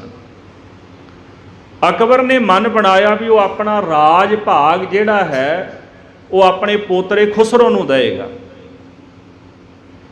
ਤੇ ਜਹਾਂਗੀਰ ਸੋਚਣ ਲੱਗਾ ਵੀ ਮੈਂ ਇਹਦਾ ਪੁੱਤਰ ਹਾਂ ਅਕਬਰ ਦਾ, ਮੈਨੂੰ ਰਾਜ ਭਾਗ ਨਹੀਂ ਮਿਲਣਾ। ਹੁਣ ਉਹ ਇਹਦੀਆਂ ਆਦਤਾਂ ਕਰਕੇ ਇਹਨੂੰ ਰਾਜ ਨਹੀਂ ਸੀ ਦੇਣਾ ਚਾਹੁੰਦਾ। ਤੇ ਖਾਲਸਾ ਜੀ ਨੇ ਪਹੁੰਚ ਕੀਤੀ ਮੁਰਤਜ਼ਾ ਖਾਨ ਦੇ ਨਾਲ ਮਿਲ ਕੇ ਸ਼ੇਖ ਸਰਹੰਦੀ ਤੱਕ। ਇੱਕ ਵਿਦਵਾਨ ਸੱਜਣ ਨੇ ਲਿਖਿਆ ਵੀ ਇਹਨੇ ਇੱਕ ਛੋਟੀ ਜਿਹੀ ਜੰਗ ਵੀ ਕੀਤੀ ਆਪਣੇ ਪਿਓ ਦੇ ਨਾਲ। ਉਹਨੇ ਫੜ ਕੇ ਇਹਨੂੰ ਕੈਦ ਦੇ ਵਿੱਚ ਪਾ ਲਿਆ। ਇਹਦੀ ਮਾਂ ਨੇ ਫਿਰ ਇਹਨੂੰ ਛੁਡਾਇਆ। ਬਾਅਦ ਵਿੱਚ ਇਹਨੇ ਮਾਫੀ ਮੰਗ ਲਈ, ਆਖਿਆ ਵੀ ਮੈਨੂੰ ਖਿਮਾ ਕਰ ਦਿਓ, ਮੇਰੇ ਕੋਲੋਂ ਗਲਤੀ ਹੋਈ ਹੈ। ਤੇ ਜਿਹੜਾ ਮੁਰਤਜ਼ਾ ਖਾਨ ਸੀ ਉਹ ਕਹਿਣ ਲੱਗਾ ਵੀ ਤੈਨੂੰ ਲੋਕਾਂ ਵਿੱਚ ਰਸੂਖ ਚਾਹੀਦਾ ਜੇ ਤੂੰ ਰਾਜ ਲੈਣ ਆਇਆ। ਉਹਦੇ ਦਾ ਮਿਲਾਪ ਸ਼ੇਖ ਸਰਹੰਦੀ ਦੇ ਨਾਲ ਹੋਇਆ ਤੇ ਸ਼ੇਖ ਸਰਹੰਦੀ ਨੇ ਆਖਿਆ ਵੀ ਤਖਤ ਤਾਂ ਤੈਨੂੰ ਲੈ ਦਿਆਂਗਾ, ਪਰ ਯਾਦ ਰੱਖੀ ਇੱਕ ਗੱਲ, ਤਖਤ ਤਾਂ ਮਿਲ ਜਾਏਗਾ, ਪਰ ਤਖਤ ਤੇ ਬਹਿੰਦਿਆਂ ਤੈਨੂੰ ਇਸਲਾਮ ਸਾਰੇ ਹਿੰਦੁਸਤਾਨ ਦੇ ਵਿੱਚ ਹਰ ਪਾਸੇ ਫੈਲਾਉਣਾ ਪਏਗਾ। ਖਾਲਸਾ ਜੀ, ਜਹਾਂਗੀਰ ਨੂੰ ਤਖਤ ਜਿਹੜਾ ਸੀਗਾ ਇਸ ਕਰਕੇ ਮਿਲਿਆ। ਅਕਬਰ ਨੇ ਆਪਣੀ ਵਿਚਾਰ ਨੂੰ ਬਦਲ ਕੇ ਖੁਸਰੋ ਨੂੰ ਰਾਜ ਦੇਣ ਦੀ ਬਜਾਏ ਉਹਨੇ ਆਪਣੇ ਪੁੱਤਰ ਜਹਾਂਗੀਰ ਨੂੰ ਰਾਜ ਦੇ ਦਿੱਤਾ। ਜਹਾਂਗੀਰ ਜਿਹੜਾ ਸੀ 24 ਅਕਤੂਬਰ ਨੂੰ ਉਹ ਤਖਤ ਦੇ ਉੱਤੇ ਬੈਠਾ 1605 ਨੂੰ। ਤਖਤ ਉੱਤੇ ਬਹਿੰਦਿਆਂ ਉਹਨੇ 7 ਮਹੀਨੇ ਦੇ ਵਿੱਚ ਗੁਰੂ ਅਰਜਨ ਦੇਵ ਸਾਹਿਬ ਨੂੰ ਸ਼ਹੀਦ ਕਰ ਦਿੱਤਾ ਸੀਗਾ। ਔਰ ਇੱਕ ਚਿੱਠੀ ਜਿਹੜੀ ਮੁਰਤਜ਼ਾ ਖਾਨ ਨੂੰ ਸ਼ੇਖ ਸਰਹੰਦੀ ਨੇ ਲਿਖੀ ਹੈ ਉਹਦੇ ਵਿੱਚ ਲਿਖਿਆ ਗਿਆ ਕਿ ਤਖਤ ਤੇ ਬਹਿੰਦਿਆਂ ਜੇਕਰ ਜਹਾਂਗੀਰ ਨੇ ਇਸਲਾਮ ਹਰ ਪਾਸੇ ਫੈਲਾ ਦਿੱਤਾ ਤੇ ਚੰਗੀ ਗੱਲ ਹੈ, ਜੇ ਢਿੱਲ ਮੱਠ ਹੋਈ ਤੇ ਸਾਡੇ ਲਈ ਬੜਾ ਔਖਾ ਹੋ ਜਾਏਗਾ। ਉਹਨੇ ਚਿੱਠੀ ਵਿੱਚ ਇਹ ਗੱਲ ਲਿਖੀ ਜੀ। ਹੁਣ ਤੁਸੀਂ ਇਉਂ ਸਮਝ ਲਓ ਕਿ ਜਹਾਂਗੀਰ ਬਾਦਸ਼ਾਹ ਤਖਤ ਤੇ ਬੈਠਾ ਜ਼ਰੂਰ ਸੀ, ਪਰ ਉਹਦੇ ਪਿਛਲੇ ਪਾਸੇ ਜਿਹੜੀ ਵਿਚਾਰਧਾਰਾ ਕੰਮ ਕਰਦੀ ਸੀ ਉਹ ਸ਼ੇਖ ਸਰਹੰਦੀ ਦੀ ਸੀ। ਜੋ ਕਹਿੰਦਾ ਸੀ ਜਹਾਂਗੀਰ ਉਹ ਮੰਨਦਾ ਸੀ। ਹੁਣ ਸ਼ੇਖ ਸਰਹੰਦੀ ਨੂੰ ਤੇ ਮੁਰਤਜ਼ਾ ਖਾਨ ਜਿਹੜਾ ਗੁਰੂ ਘਰ ਦਾ ਕੱਟੜ ਵਿਰੋਧੀ ਸੀਗਾ, ਇਹਨਾਂ ਨੂੰ ਇਹ ਚਾਹੀਦਾ ਸੀ ਵੀ ਕੋਈ ਇਹੋ ਜਿਹਾ ਬਹਾਨਾ ਹੋਵੇ ਜਿਸ ਬਹਾਨੇ ਨਾਲ ਅਸੀਂ ਗੁਰੂ ਅਰਜਨ ਦੇਵ ਸਾਹਿਬ ਨੂੰ ਗ੍ਰਿਫਤਾਰ ਕਰੀਏ। 6 ਮਹੀਨੇ ਬਾਅਦ ਇੱਕ ਘਟਨਾ ਵਾਪਰੀ, ਖੁਸਰੋ ਨੇ ਬਗਾਵਤ ਕਰ ਦਿੱਤੀ। ਜਿਹੜਾ ਅਕਬਰ ਦਾ ਪੋਤਰਾ ਤੇ ਜਹਾਂਗੀਰ ਦਾ ਪੁੱਤਰ ਸੀ, ਉਹਨੇ ਬਗਾਵਤ ਕਰ ਦਿੱਤੀ। ਕੁਝ ਸੈਨਿਕਾਂ ਨੂੰ ਨਾਲ ਲੈ ਕੇ ਉਹਨੇ ਜੰਗ ਕੀਤਾ, ਪਰ ਕਹਿੰਦੇ ਜੰਗ ਕਰਦਾ ਕਰਦਾ ਇੱਧਰ ਲਾਹੌਰ ਦੇ ਇਲਾਕੇ ਵਿੱਚ ਆਇਆ। ਲਾਹੌਰ ਉਹਨੇ ਕਿਲੇ ਨੂੰ ਆ ਕੇ ਘੇਰਾ ਪਾ ਲਿਆ। ਇਹਨੂੰ ਪਤਾ ਲੱਗ ਗਿਆ ਕਿ ਮੇਰੇ ਪਿੱਛੇ ਮੁਰਤਜ਼ਾ ਖਾਨ ਆ ਰਿਹਾ, ਤੇ ਮੁਰਤਜ਼ਾ ਖਾਨ ਦੇ ਪਿਛਲੇ ਪਾਸੇ ਜਹਾਂਗੀਰ ਪਿੱਛਾ ਕਰਦਾ ਆ ਰਿਹਾ ਸੀ ਖੁਸਰੋ ਦਾ। ਤੇ ਇਹ ਲਾਹੌਰ ਦਾ ਕਬਜ਼ਾ ਛੱਡ ਕੇ ਨਾ ਕਿਲੇ ਦਾ ਤੇ ਭੈਰੋਂਵਾਲ ਇੱਕ ਪਿੰਡ ਆ ਉੱਥੇ ਆ ਗਿਆ, ਤੇ ਉੱਥੇ ਇਹਨਾਂ ਦੀ ਝੜਪ ਹੋਈ ਆਪਸ ਵਿੱਚ, ਮੁਰਤਜ਼ਾ ਖਾਨ ਦੀ ਤੇ ਖੁਸਰੋ ਦੀ, ਤੇ ਜਿਹਦੇ ਵਿੱਚ ਖੁਸਰੋ ਹਾਰ ਗਿਆ। ਤੇ ਜਹਾਂਗੀਰ ਬਾਦਸ਼ਾਹ ਨੇ ਪਕੜ ਕੇ ਖੁਸਰੋ ਨੂੰ ਮਾਰ ਦਿੱਤਾ, ਆਪਣੇ ਪੁੱਤਰ ਨੂੰ ਮਾਰ ਦਿੱਤਾ ਜੀ। ਦੇਖੋ ਰਾਜ ਤੇ ਰਾਜਨੀਤੀ ਇਦਾਂ ਦੀ ਹੁੰਦੀ ਹੈ। ਮੈਨੂੰ ਇੱਕ ਛੋਟੀ ਜਿਹੀ ਕਹਾਵਤ ਯਾਦ ਆਈ। ਇੱਕ ਪਿਤਾ ਉਹਦੇ ਕੋਲ ਉਹਦਾ ਪੁੱਤਰ ਕਹਿੰਦਾ ਜੀ ਵੀ ਮੈਨੂੰ ਰਾਜਨੀਤੀ ਸਿਖਾ ਦਿਓ। ਉਹ ਕਹਿੰਦਾ ਵੀ ਰਾਜਨੀਤੀ ਤੇਰੇ ਵੱਸ ਦੀ ਗੱਲ ਨਹੀਂ। ਕਹਿੰਦਾ ਕਿਉਂ ਜੀ, ਮੇਰੇ ਵੱਸ ਦੀ ਗੱਲ ਕਿਉਂ ਨਹੀਂ? ਕਹਿੰਦਾ ਨਹੀਂ ਰਾਜਨੀਤੀ ਸਿਖਾਓ, ਮੈਂ ਵੀ ਤੁਹਾਡੇ ਵਾਂਗੂ ਰਾਜਨੇਤਾ ਬਣਨਾ ਚਾਹੁੰਦਾ। ਉਹ ਕਹਿੰਦੇ ਚੱਲ ਠੀਕ ਹੈ, ਇੱਦਾਂ ਕਰ ਵੀ ਕੋਠੇ ਤੇ ਚੜ੍ਹ ਜਾ ਤੇ ਛਾਲ ਮਾਰੀ ਤੇ ਮੈਂ ਤੈਨੂੰ ਫੜਾਂਗਾ। ਉਹਦਾ ਪੁੱਤਰ ਕਹਿੰਦਾ ਵੀ ਸੌਖਾ ਜਿਹਾ ਕੰਮ ਹੈ, ਛਾਲ ਮਾਰ ਦੇਣੀ ਹੈ, ਪਿਤਾ ਨੇ ਫੜ ਲੈਣਾ, ਰਾਜਨੀਤੀ ਸਿਖਾ ਦੇਗਾ। ਉਹਨੇ ਜਦੋਂ ਛਾਲ ਮਾਰੀ ਤੇ ਪਿਓ ਪਰਾਂ ਹਟ ਗਿਆ ਤੇ ਧੜਮ ਦੇ ਕੇ ਧਰਤੀ ਤੇ ਡਿੱਗਿਆ। ਉਹ ਆਖਣ ਲੱਗਾ ਪਿਤਾ ਜੀ ਆ ਕੀ ਕੀਤਾ, ਮੈਨੂੰ ਫੜਿਆ ਨਹੀਂ। ਕਹਿੰਦੇ ਬਸ ਆਹੀ ਰਾਜਨੀਤੀ ਹੈ। ਰਾਜਨੀਤੀ ਵਿੱਚ ਪਿਓ ਤੇ ਵੀ ਭਰੋਸਾ ਨਹੀਂ ਕੀਤਾ ਜਾ ਸਕਦਾ। ਤੂੰ ਮੇਰੇ ਤੇ ਭਰੋਸਾ ਕੀਤਾ ਨਾ ਤਾਂ ਹੀ ਡਿੱਗਿਆ। ਜੇ ਮੇਰੇ ਤੇ ਭਰੋਸਾ ਨਾ ਕਰਦਾ ਫਿਰ ਡਿੱਗਦਾ ਨਾ। ਰਾਜਨੀਤੀ ਹੈ ਹੀ ਇੱਦਾਂ ਦੀ ਆ। ਔਰੰਗਜ਼ੇਬ ਬਾਦਸ਼ਾਹ ਨੇ ਪਿਓ ਮਾਰ ਦਿੱਤਾ, ਔਰੰਗਜ਼ੇਬ ਬਾਦਸ਼ਾਹ ਨੇ ਭਰਾਵਾਂ ਨੂੰ ਮਾਰ ਦਿੱਤਾ। ਹੈਰਾਨੀ ਦੀ ਗੱਲ ਹੈ ਕਿ ਜਹਾਂਗੀਰ ਨੇ ਪੁੱਤਰ ਮਾਰ ਦਿੱਤਾ ਰਾਜ ਪਿੱਛੇ, ਬਗਾਵਤੀ ਹੋ ਗਿਆ ਤੇ ਪੁੱਤਰ ਮਾਰ ਦਿੱਤਾ। ਇਹਨਾਂ ਨੂੰ ਮੌਕਾ ਮਿਲ ਗਿਆ ਕਿ ਗੁਰੂ ਅਰਜਨ ਦੇਵ ਮਹਾਰਾਜ ਸੱਚੇ ਪਾਤਸ਼ਾਹ ਨੇ ਗੋਇੰਦਵਾਲ ਸਾਹਿਬ ਦੀ ਧਰਤੀ ਦੇ ਉੱਪਰ ਖੁਸਰੋ ਨੂੰ ਪ੍ਰਸ਼ਾਦਾ ਪਾਣੀ ਦਿੱਤਾ ਤੇ ਉਹਨੂੰ ਤਖਤ ਤੇ ਬਿਠਾ ਕੇ ਕੇਸਰ ਦਾ ਤਿਲਕ ਲਾਇਆ।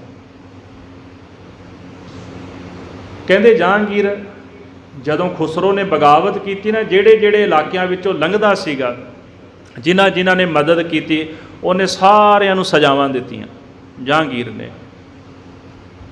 ਤੇ ਕੀ ਜਹਾਂਗੀਰ ਨੂੰ ਇਹ ਗੱਲ ਪਹਿਲਾਂ ਨਹੀਂ ਸੀ ਪਤਾ ਲੱਗੀ? ਕਹਿੰਦੇ ਕਰੀਬਨ 20 ਦਿਨਾਂ ਬਾਅਦ ਇਹ ਢੌਂਗ ਰਚਿਆ ਗਿਆ। ਖੁਸਰੋ ਦੇ ਮਰਨ ਤੋਂ 20 ਦਿਨਾਂ ਬਾਅਦ ਜਹਾਂਗੀਰ ਨੂੰ ਇਹ ਪਤਾ ਲੱਗ ਗਿਆ ਜੀ ਗੁਰੂ ਅਰਜਨ ਦੇਵ ਮਹਾਰਾਜ ਸੱਚੇ ਪਾਤਸ਼ਾਹ ਨੇ ਉਹਨੂੰ ਤਿਲਕ ਦਿੱਤਾ ਤੇ ਉਹਨੂੰ ਪ੍ਰਸ਼ਾਦਾ ਪਾਣੀ ਛਕਾਇਆ, ਉਹਦੀ ਮਦਦ ਕੀਤੀ ਖੁਸਰੋ ਦੀ। ਤੇ ਜਿਹੜੇ ਅਲਫਾਜ਼ ਜਹਾਂਗੀਰ ਬਾਦਸ਼ਾਹ ਨੇ ਆਪਣੀ ਤੁਜ਼ਕ ਜਹਾਂਗੀਰੀ, ਇੱਕ ਉਹਦੀ ਕਿਤਾਬ ਹੈ ਜਿਹਦੇ ਵਿੱਚ ਉਹਨੇ ਜੀਵਨ ਦੀ ਗਾਥਾ ਲਿਖੀ ਹੈ, ਕੁਝ ਘਟਨਾਵਾਂ ਲਿਖੀਆਂ ਨੇ। ਤੁਜ਼ਕ ਜਹਾਂਗੀਰੀ ਵਿੱਚ ਲਿਖਦਾ ਹੈ, ਉਹਨੇ ਗੁਰੂ ਸਾਹਿਬ ਵਾਸਤੇ ਬੜੇ ਕੋਝੇ ਜਿਹੇ ਸ਼ਬਦ ਵਰਤੇ ਜੀ ਕਿ ਗੁਰੂ ਅਰਜਨ ਨਾਮ ਦਾ ਇੱਕ ਗੁਰੂ ਪੀਰ ਜਿਹਨੇ 4-5 ਪੁਸਤਾਂ ਤੋਂ ਗੋਇੰਦਵਾਲ ਬਿਆਸ ਦੇ ਕੰਢੇ ਤੇ ਪਖੰਡ ਦੀ ਦੁਕਾਨ ਚਲਾ ਰੱਖੀ ਹੈ। ਇਹ ਉਹਦੇ ਅਲਫਾਜ਼ ਨੇ ਜਹਾਂਗੀਰ ਦੇ। ਤੇ ਜਿਸ ਦੇ ਮਗਰ ਕੁਝ ਮੂਰਖ ਮੁਸਲਮਾਨ ਤੇ ਹਿੰਦੂ ਲੱਗ ਰਹੇ ਨੇ ਤੇ ਕਹਿੰਦੇ ਮੈਂ ਉਹਨਾਂ ਨੂੰ ਵੇਖ ਕੇ ਉਹਨਾਂ ਦਾ ਮਾਲ ਅਸਬਾਬ, ਉਹਨਾਂ ਦਾ ਘਰ ਘਾਟ ਸਾਰਾ ਕੁਝ ਮੁਰਤਜ਼ਾ ਖਾਨ ਦੇ ਹਵਾਲੇ ਕਰਕੇ ਤੇ ਗੁਰੂ ਅਰਜਨ ਦੇਵ ਨੂੰ ਸ਼ਹੀਦ ਕਰਨ ਦਾ ਹੁਕਮ ਦੇ ਦਿੱਤਾ। ਯਾਸਾ ਦੇ ਮੁਤਾਬਕ ਉਹਨੂੰ ਸ਼ਹੀਦ ਕੀਤਾ ਜਾਏ। ਇਹ ਬਚਨ ਉਹਦੀ ਤੁਜ਼ਕ ਜਹਾਂਗੀਰੀ ਦੇ ਵਿੱਚ ਲਿਖੇ ਹੋਏ ਨੇ। ਤੇ ਇਹਦਾ ਭਾਵ ਇਹ ਗੁਰੂ ਘਰ ਦਾ ਕਿੰਨਾ ਕੱਟੜ ਵਿਰੋਧੀ ਸੀ ਜਹਾਂਗੀਰ। ਗੁਰੂ ਅਰਜਨ ਦੇਵ ਮਹਾਰਾਜ ਨੇ ਜਿੰਨਾ ਸਿੱਖੀ ਦਾ ਪ੍ਰਚਾਰ ਕੀਤਾ ਤੇ ਉਹ ਬੜਾ ਤੰਗ ਸੀ ਮਹਾਰਾਜ ਤੋਂ। ਸ਼ੇਖ ਸਰਹੰਦੀ, ਸ਼ੇਖ ਬੁਖਾਰੀ, ਮੁਰਤਜ਼ਾ ਖਾਨ ਤੰਗ ਸਨ ਮਹਾਰਾਜ ਦੇ ਸਿੱਖੀ ਦੇ ਪ੍ਰਚਾਰ ਤੋਂ। ਇਹਨਾਂ ਦੀ ਕਮਰ ਗੁਰੂ ਸਾਹਿਬ ਨੇ ਤੋੜ ਦਿੱਤੀ ਸੀ ਇਹਨਾਂ ਇਲਾਕਿਆਂ ਦੇ ਵਿੱਚ ਸੱਚ ਦਾ ਪ੍ਰਚਾਰ ਕਰਕੇ। ਤੇ ਸਭ ਤੋਂ ਵੱਡੀ ਗੱਲ, ਸ੍ਰੀ ਹਰਿਮੰਦਰ ਸਾਹਿਬ ਦੀ ਰਚਨਾ ਹੋਈ, ਫਿਰ ਗੁਰੂ ਗ੍ਰੰਥ ਸਾਹਿਬ ਮਹਾਰਾਜ ਦੀ ਰਚਨਾ ਕੀਤੀ ਗਈ। ਗੁਰੂ ਗ੍ਰੰਥ ਸਾਹਿਬ ਜੀ ਦੀ ਰਚਨਾ ਦਾ ਕਾਰਨ ਸੁਣ ਲਿਓ।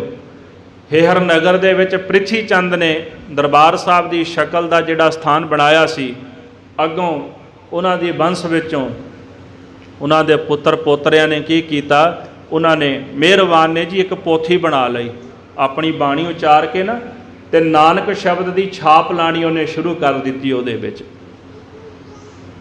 ਤੇ ਸਿੱਖਾਂ ਨੇ ਮਹਾਰਾਜ ਨੂੰ ਬੇਨਤੀ ਕੀਤੀ ਗੁਰੂ ਅਰਜਨ ਦੇਵ ਸਾਹਿਬ ਦੇ ਚਰਨਾਂ ਵਿੱਚ, ਮਹਾਰਾਜ ਹੁਣ ਦੇ ਸਿਆਣੇ ਸਿੱਖ ਤਾਂ ਸਮਝ ਲੈਂਦੇ ਨੇ ਤੁਹਾਡੀ ਬਾਣੀ ਨੂੰ ਕਿ ਇਹ ਤੁਹਾਡੇ ਬਚਨ ਨੇ ਤੇ ਇਹ ਤੁਹਾਡੇ ਬਚਨ ਨਹੀਂ, ਪਰ ਆਉਣ ਵਾਲੇ ਸਿੱਖ ਕਿਵੇਂ ਸਮਝਣਗੇ। ਫਿਰ ਗੁਰੂ ਅਰਜਨ ਦੇਵ ਮਹਾਰਾਜ ਨੇ ਉਪਰਾਲਾ ਕੀਤਾ, ਗੁਰੂ ਗ੍ਰੰਥ ਸਾਹਿਬ ਜੀ ਦਾ ਸਰੂਪ ਜਿਹੜਾ ਸੀ ਉਹਦੀ ਸੰਪਾਦਨਾ ਕੀਤੀ ਮਹਾਰਾਜ ਨੇ। ਰਾਮਸਰ ਸਾਹਿਬ ਦੀ ਧਰਤੀ ਤੇ ਸ੍ਰੀ ਹਰਿਮੰਦਰ ਸਾਹਿਬ ਪ੍ਰਕਾਸ਼ ਕੀਤਾ। ਤੇ ਗੁਰੂ ਅਰਜਨ ਦੇਵ ਸਾਹਿਬ ਮਹਾਰਾਜ ਦੀ ਜਦੋਂ ਗ੍ਰਿਫਤਾਰੀ ਕੀਤੀ, ਕਾਰਨ ਕੀ ਬਣਿਆ ਜੀ ਕਿ ਗੋਇੰਦਵਾਲ ਸਾਹਿਬ ਦੀ ਧਰਤੀ ਤੇ ਮਹਾਰਾਜ ਨੇ ਖੁਸਰੋ ਦੀ ਮਦਦ ਕੀਤੀ। ਇਤਿਹਾਸਕਾਰ ਇਹ ਲਿਖਦੇ ਨੇ ਕਿ ਉਸ ਸਮੇਂ ਜਦੋਂ ਖੁਸਰੋ ਗੋਇੰਦਵਾਲ ਸਾਹਿਬ ਆਇਆ ਸੀ, ਉਦੋਂ ਗੁਰੂ ਅਰਜਨ ਦੇਵ ਸਾਹਿਬ ਜੀ ਸ੍ਰੀ ਅੰਮ੍ਰਿਤਸਰ ਸਾਹਿਬ ਸਨ, ਗੋਇੰਦਵਾਲ ਸਾਹਿਬ ਨਹੀਂ ਸਨ। ਔਰ ਗੋਇੰਦਵਾਲ ਸਾਹਿਬ ਦੀ ਧਰਤੀ ਦੇ ਉੱਤੇ ਪਹਿਲੀ ਗੱਲ ਕਿ ਖੁਸਰੋ ਆਇਆ ਨਹੀਂ, ਪਰ ਜੇ ਆਇਆ ਵੀ ਹੋਵੇਗਾ ਉਹਨੇ ਪ੍ਰਸ਼ਾਦਾ ਛਕੇ ਤਾਂ ਗੁਰੂ ਘਰ ਦੀ ਮਰਿਆਦਾ ਜੀ ਕੋਈ ਵੀ ਛਕ ਸਕਦਾ ਹੈ।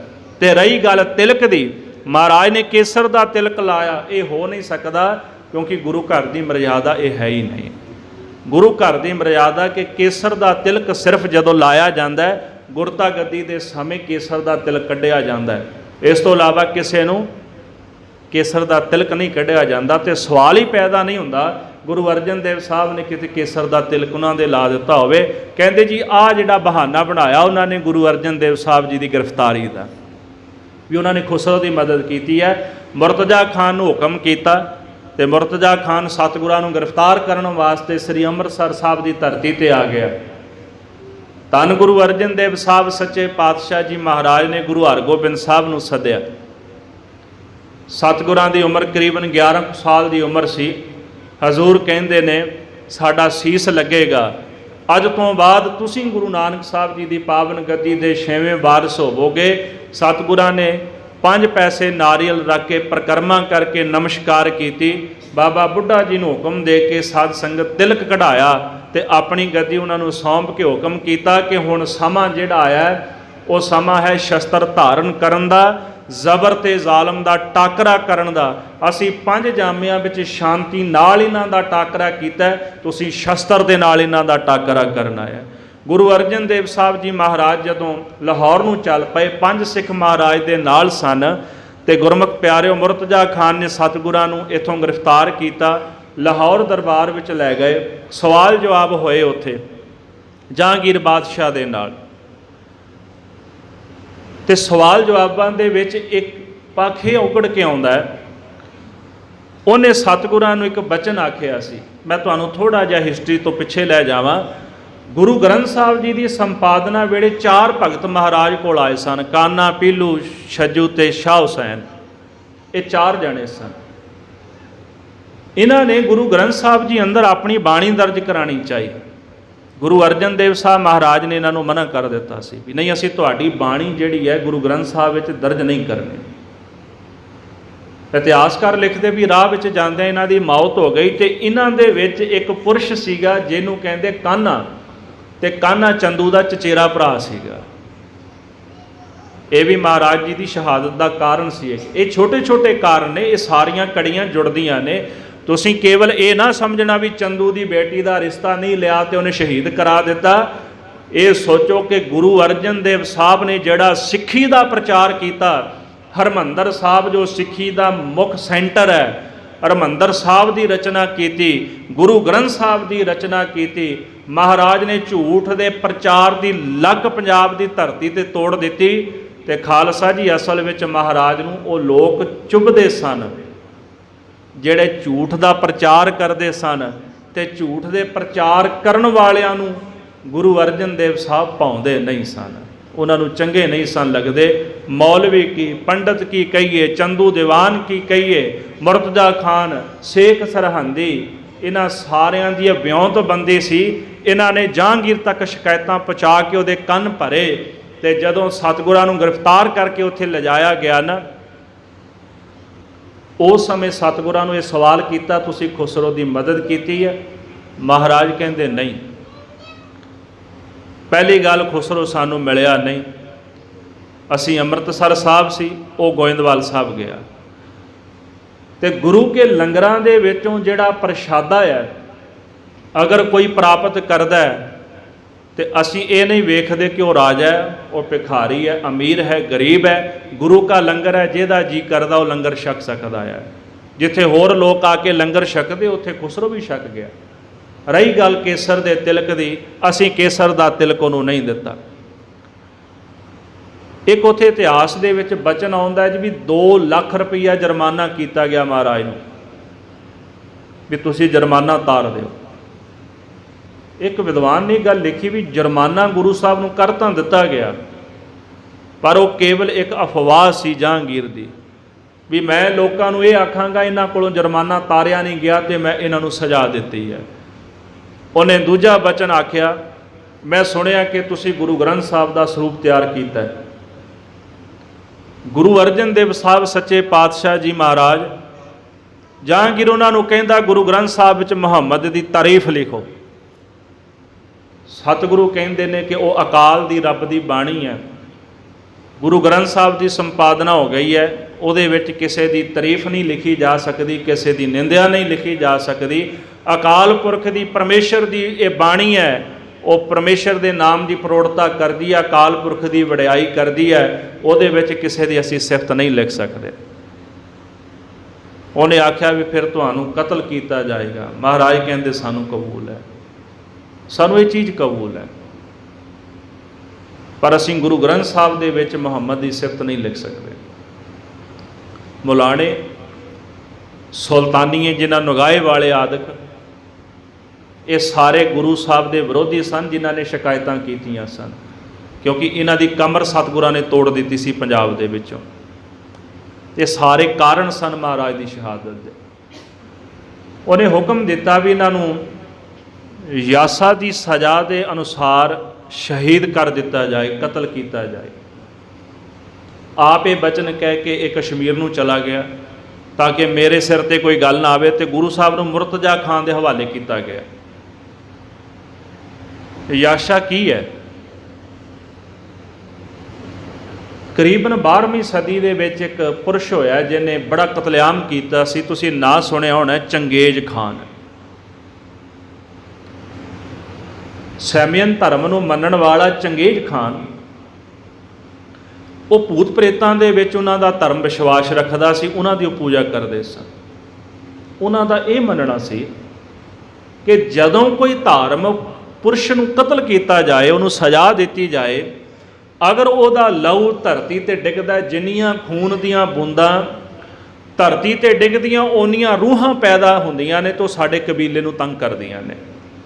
ਉਹਨੇ ਫਿਰ ਇੱਕ ਨਿਯਮ ਬਣਾਇਆ ਵੀ ਜਿਹੜਾ ਧਾਰਮਿਕ ਪੁਰਸ਼ ਕਤਲ ਕੀਤਾ ਜਾਏ, ਉਹਦਾ ਲਹੂ ਧਰਤੀ 'ਤੇ ਨਹੀਂ ਡੁੱਲਣਾ ਚਾਹੀਦਾ। ਚੰਗੇਜ਼ ਖਾਨ ਨੇ ਇਹ ਰੀਤ ਚਲਾਈ ਸੀ। ਚੰਗੇਜ਼ ਖਾਨ ਦੇ ਖਾਨਦਾਨ ਦੇ ਵਿੱਚੋਂ ਪੈਦਾ ਹੋਇਆ ਤੈਮੂਰ, ਤੈਮੂਰ ਦੇ ਖਾਨਦਾਨ ਵਿੱਚੋਂ ਪੈਦਾ ਹੋਇਆ ਬਾਬਰ, ਬਾਬਰ ਦਾ ਪੁੱਤਰ ਸੀ ਹਮਾਯੂ, ਉਹਦਾ ਪੁੱਤਰ ਸੀ ਅਕਬਰ, ਅਕਬਰ ਦਾ ਪੁੱਤਰ ਸੀ ਜਹਾਂਗੀਰ। ਆ ਚੰਗੇਜ਼ ਖਾਨ ਤੋਂ ਯਾਸ਼ਾ ਤੁਰੀ ਆਉਂਦੀ ਸੀ, ਤੇ ਗੁਰੂ ਸਾਹਿਬ ਨੂੰ ਉਹ ਇਹੀ ਯਾਸ਼ਾ ਦੇ ਅਨੁਸਾਰ ਸਜ਼ਾ ਲਾ ਕੇ ਚਲਾ ਗਿਆ ਵੀ ਇਹਨਾਂ ਨੂੰ ਕਤਲ ਕੀਤਾ ਜਾਏ। ਤੁਸੀਂ ਆਪ ਸੋਚੋ ਗੁਰਮੁਖੋ, ਤੱਤੀ ਲੋਹ 'ਤੇ ਬਿਠਾਉਣਾ, ਜੇ ਕਤਲ ਹੀ ਕਰਨਾ ਸੀ, ਸ਼ਹੀਦ ਕਰਨਾ ਸੀ, ਸ਼ਸਤਰ ਨਾਲ ਕਰ ਸਕਦੇ ਸਨ, ਕੋਈ ਹੋਰ ਤਰੀਕਾ ਵਰਤ ਸਕਦੇ ਸਨ, ਪਰ ਉਹਨਾਂ ਨੇ ਗੁਰੂ ਅਰਜਨ ਦੇਵ ਸਾਹਿਬ ਮਹਾਰਾਜ ਸੱਚੇ ਪਾਤਸ਼ਾਹ ਦੇ ਤਨ ਦਾ ਇੱਕ ਵੀ ਕਤਰਾ ਲਹੂ ਦਾ ਧਰਤੀ 'ਤੇ ਨਹੀਂ ਡਿੱਗਣ ਦਿੱਤਾ। ਉਹਨਾਂ ਨੇ ਕਦੀ ਇਹ ਸੋਚਿਓ? ਵੱਡੀ ਗੱਲ ਸੀ ਕਿ ਗੁਰੂ ਸਾਹਿਬ ਨੂੰ ਸ਼ਹੀਦ ਕਿੱਥੇ ਕੀਤਾ ਜਾਣਾ ਸੀ। ਲਾਹੌਰ ਦਾ ਇੱਕ ਕਿਲ੍ਹਾ ਸੀ, ਆਖਿਆ ਜਾਂਦਾ ਵੀ ਚੰਦੂ ਦੀ ਹਵੇਲੀ ਸੀ, ਅਕਸਰ ਇਹ ਸੁਣਿਆ ਜਾਂਦਾ ਹੈ। ਮੁਰਤਜ਼ਾ ਖਾਨ ਵਾਸਤੇ ਬਹੁਤ ਵੱਡੀ ਗੱਲ ਸੀ ਵੀ ਉਹਨਾਂ ਨੂੰ ਕਿੱਥੇ ਰੱਖਿਆ ਜਾਏ। ਉਹਨਾਂ ਨੇ ਚੰਦੂ ਨੂੰ ਨਾਲ ਲਾਇਆ, ਕਿਉਂਕਿ ਉਹਨੂੰ ਪਤਾ ਸੀ ਵੀ ਕਾਨਾ ਮਾਰਿਆ ਗਿਆ ਇਹਦਾ ਚਚੇਰਾ ਭਰਾ, ਤੇ ਚੰਦੂ ਜਿਹੜਾ ਸੀ ਉਹਦੇ ਨਾਲ ਮੁਲਾਕਾਤ ਪ੍ਰਿਥੀ ਚੰਦ ਦੀ ਵੀ ਹੋਈ ਸੀ। ਮਹਾਰਾਜ ਨੇ ਰਿਸ਼ਤਾ ਵੀ ਇਹਦਾ ਮੋੜਿਆ ਸੀ, ਉਹਨਾਂ ਨੇ ਚੰਦੂ ਨੂੰ ਨਾਲ ਲਾ ਲਿਆ।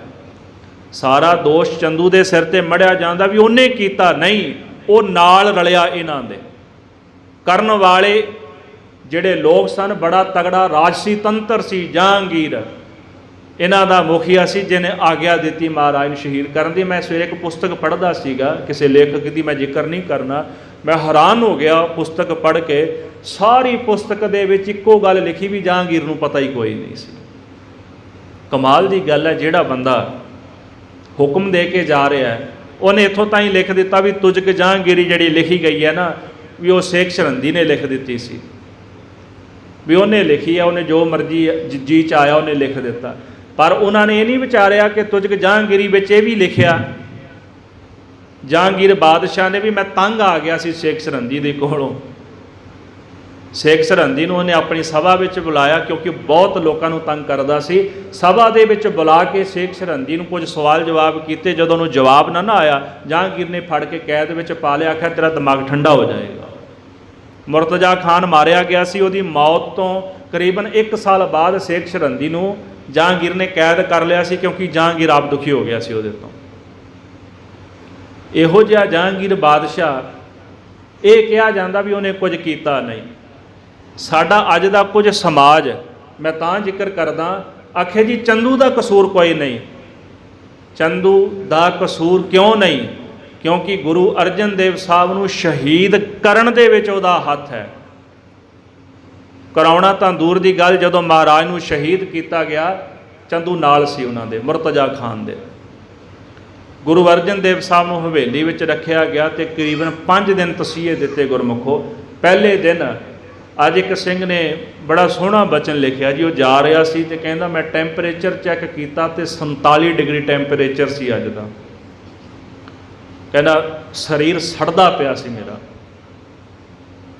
ਆਕਾਸ਼ ਵੱਲ ਵੇਖ ਕੇ ਕਹਿੰਦਾ ਮੈਂ ਬੇਨਤੀ ਕੀਤੀ, ਧੰਨ ਗੁਰੂ ਅਰਜਨ ਦੇਵ ਜੀ ਮਹਾਰਾਜ, ਮੈਂ ਤਾਂ ਇੰਨੀ ਕੁ ਗਰਮੀ ਨਹੀਂ ਸਹਾਰ ਸਕਦਾ, ਤੁਸੀਂ ਇੰਨੇ ਤਸੀਹੇ ਕਿਵੇਂ ਸਹਾਰ ਲਏ।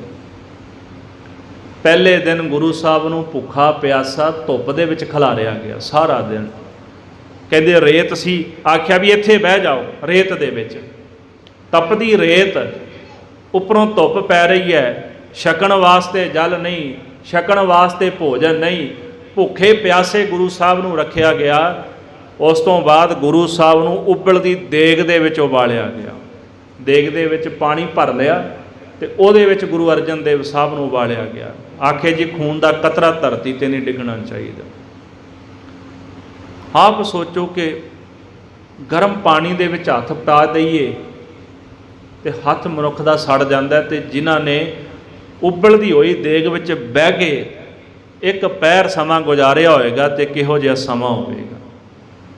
ਇਹ ਸ਼ਬਦ, ਇਹ ਘਟਨਾਵਾਂ, ਇਹ ਸਾਖੀ, ਇਹ ਕਥਾ ਜ਼ਬਾਨ ਦੇ ਨਾਲ ਬਿਆਨ ਨਹੀਂ ਕੀਤੀ ਜਾ ਸਕਦੀ, ਜੋ ਕੁਝ ਗੁਰੂ ਅਰਜਨ ਦੇਵ ਸਾਹਿਬ ਮਹਾਰਾਜ ਸੱਚੇ ਪਾਤਸ਼ਾਹ ਜੀ ਨਾਲ ਉਹਨਾਂ ਨੇ ਕੀਤਾ ਹੈ। ਉੱਥੇ ਮਹਾਰਾਜ ਕੋਲ ਸ਼ਰਤਾਂ ਰੱਖੀਆਂ ਗਈਆਂ, ਮੁਸਲਮਾਨ ਬਣ ਜਾਓ, ਮੁਹੰਮਦ ਦੀ ਸਿਫਤ ਗੁਰੂ ਗ੍ਰੰਥ ਸਾਹਿਬ ਵਿੱਚ ਲਿਖੋ।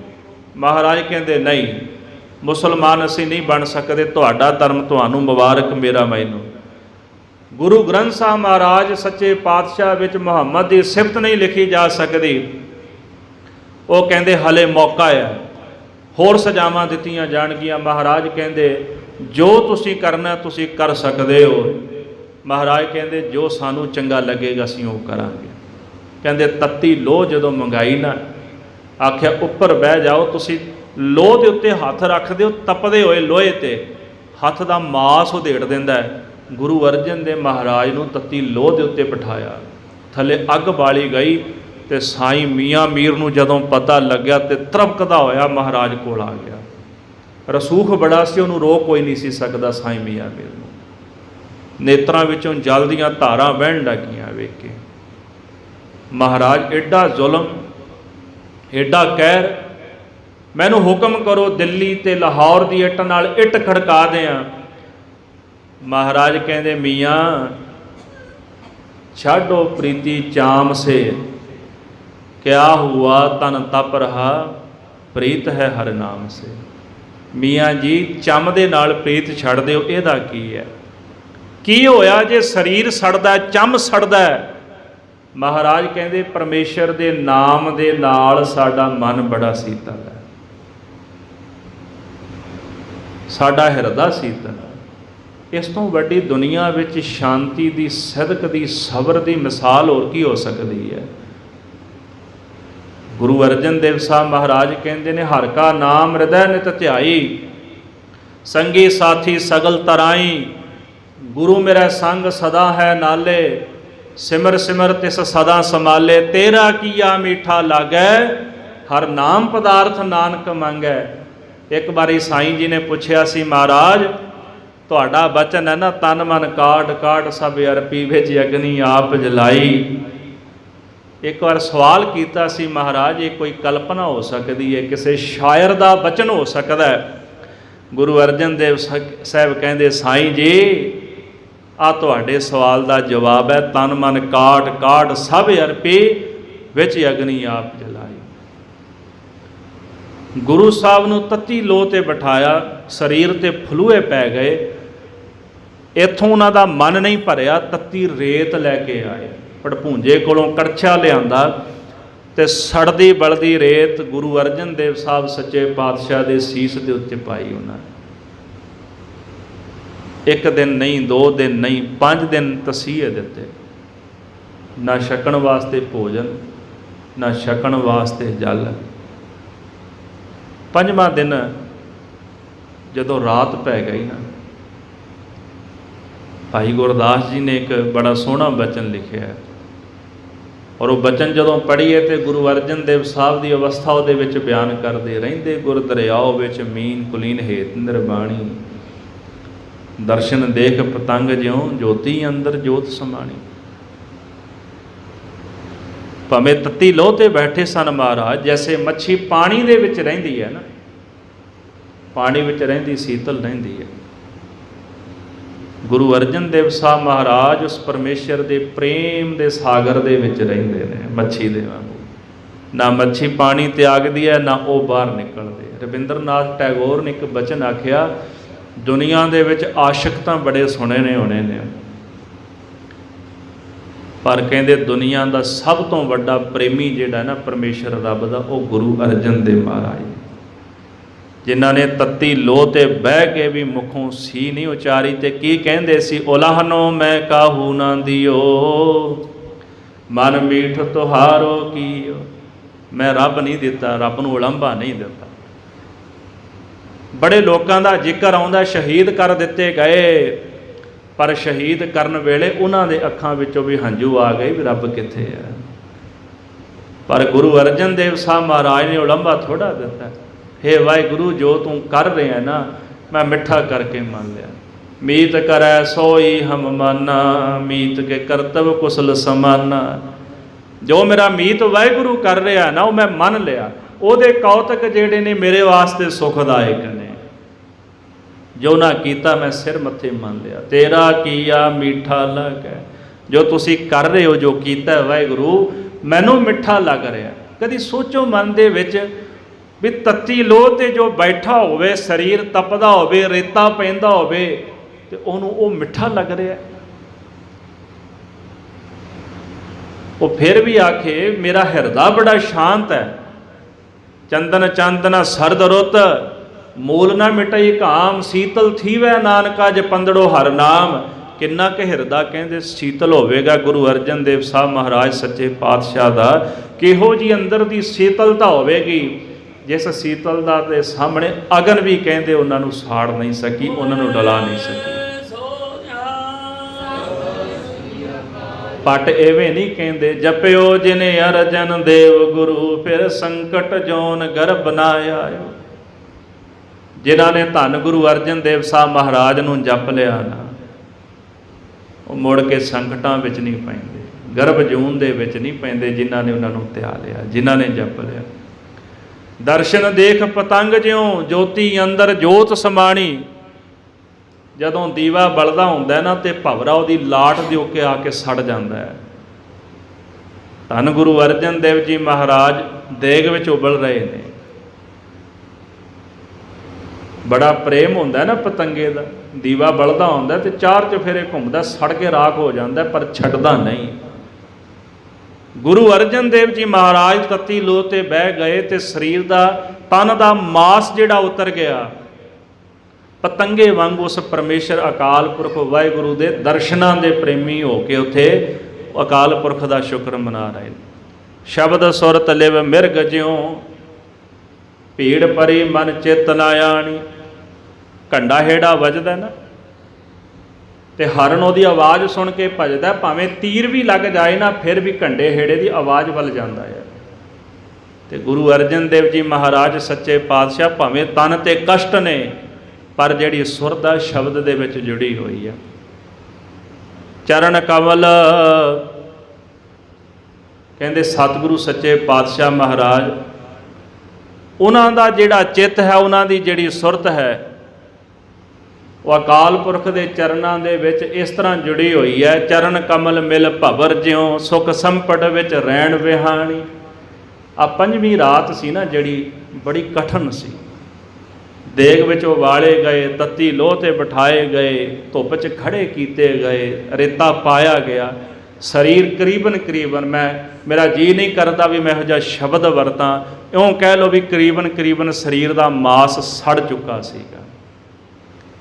ਭਾਈ ਗੁਰਦਾਸ ਜੀ ਕਹਿੰਦੇ ਨੇ ਕਮਲ ਦਾ ਫੁੱਲ ਜਿਹੜਾ ਹੁੰਦਾ ਨਾ, ਭੌਰਾ ਜਦੋਂ ਉਹਦੇ ਵਿੱਚ ਬਹਿੰਦਾ ਤੇ ਰਾਤ ਨੂੰ ਕਮਲ ਦਾ ਫੁੱਲ ਇਕੱਠਾ ਹੋ ਜਾਂਦਾ ਤੇ ਭੌਰਾ ਵਿੱਚੇ ਰਹਿ ਜਾਂਦਾ ਆ।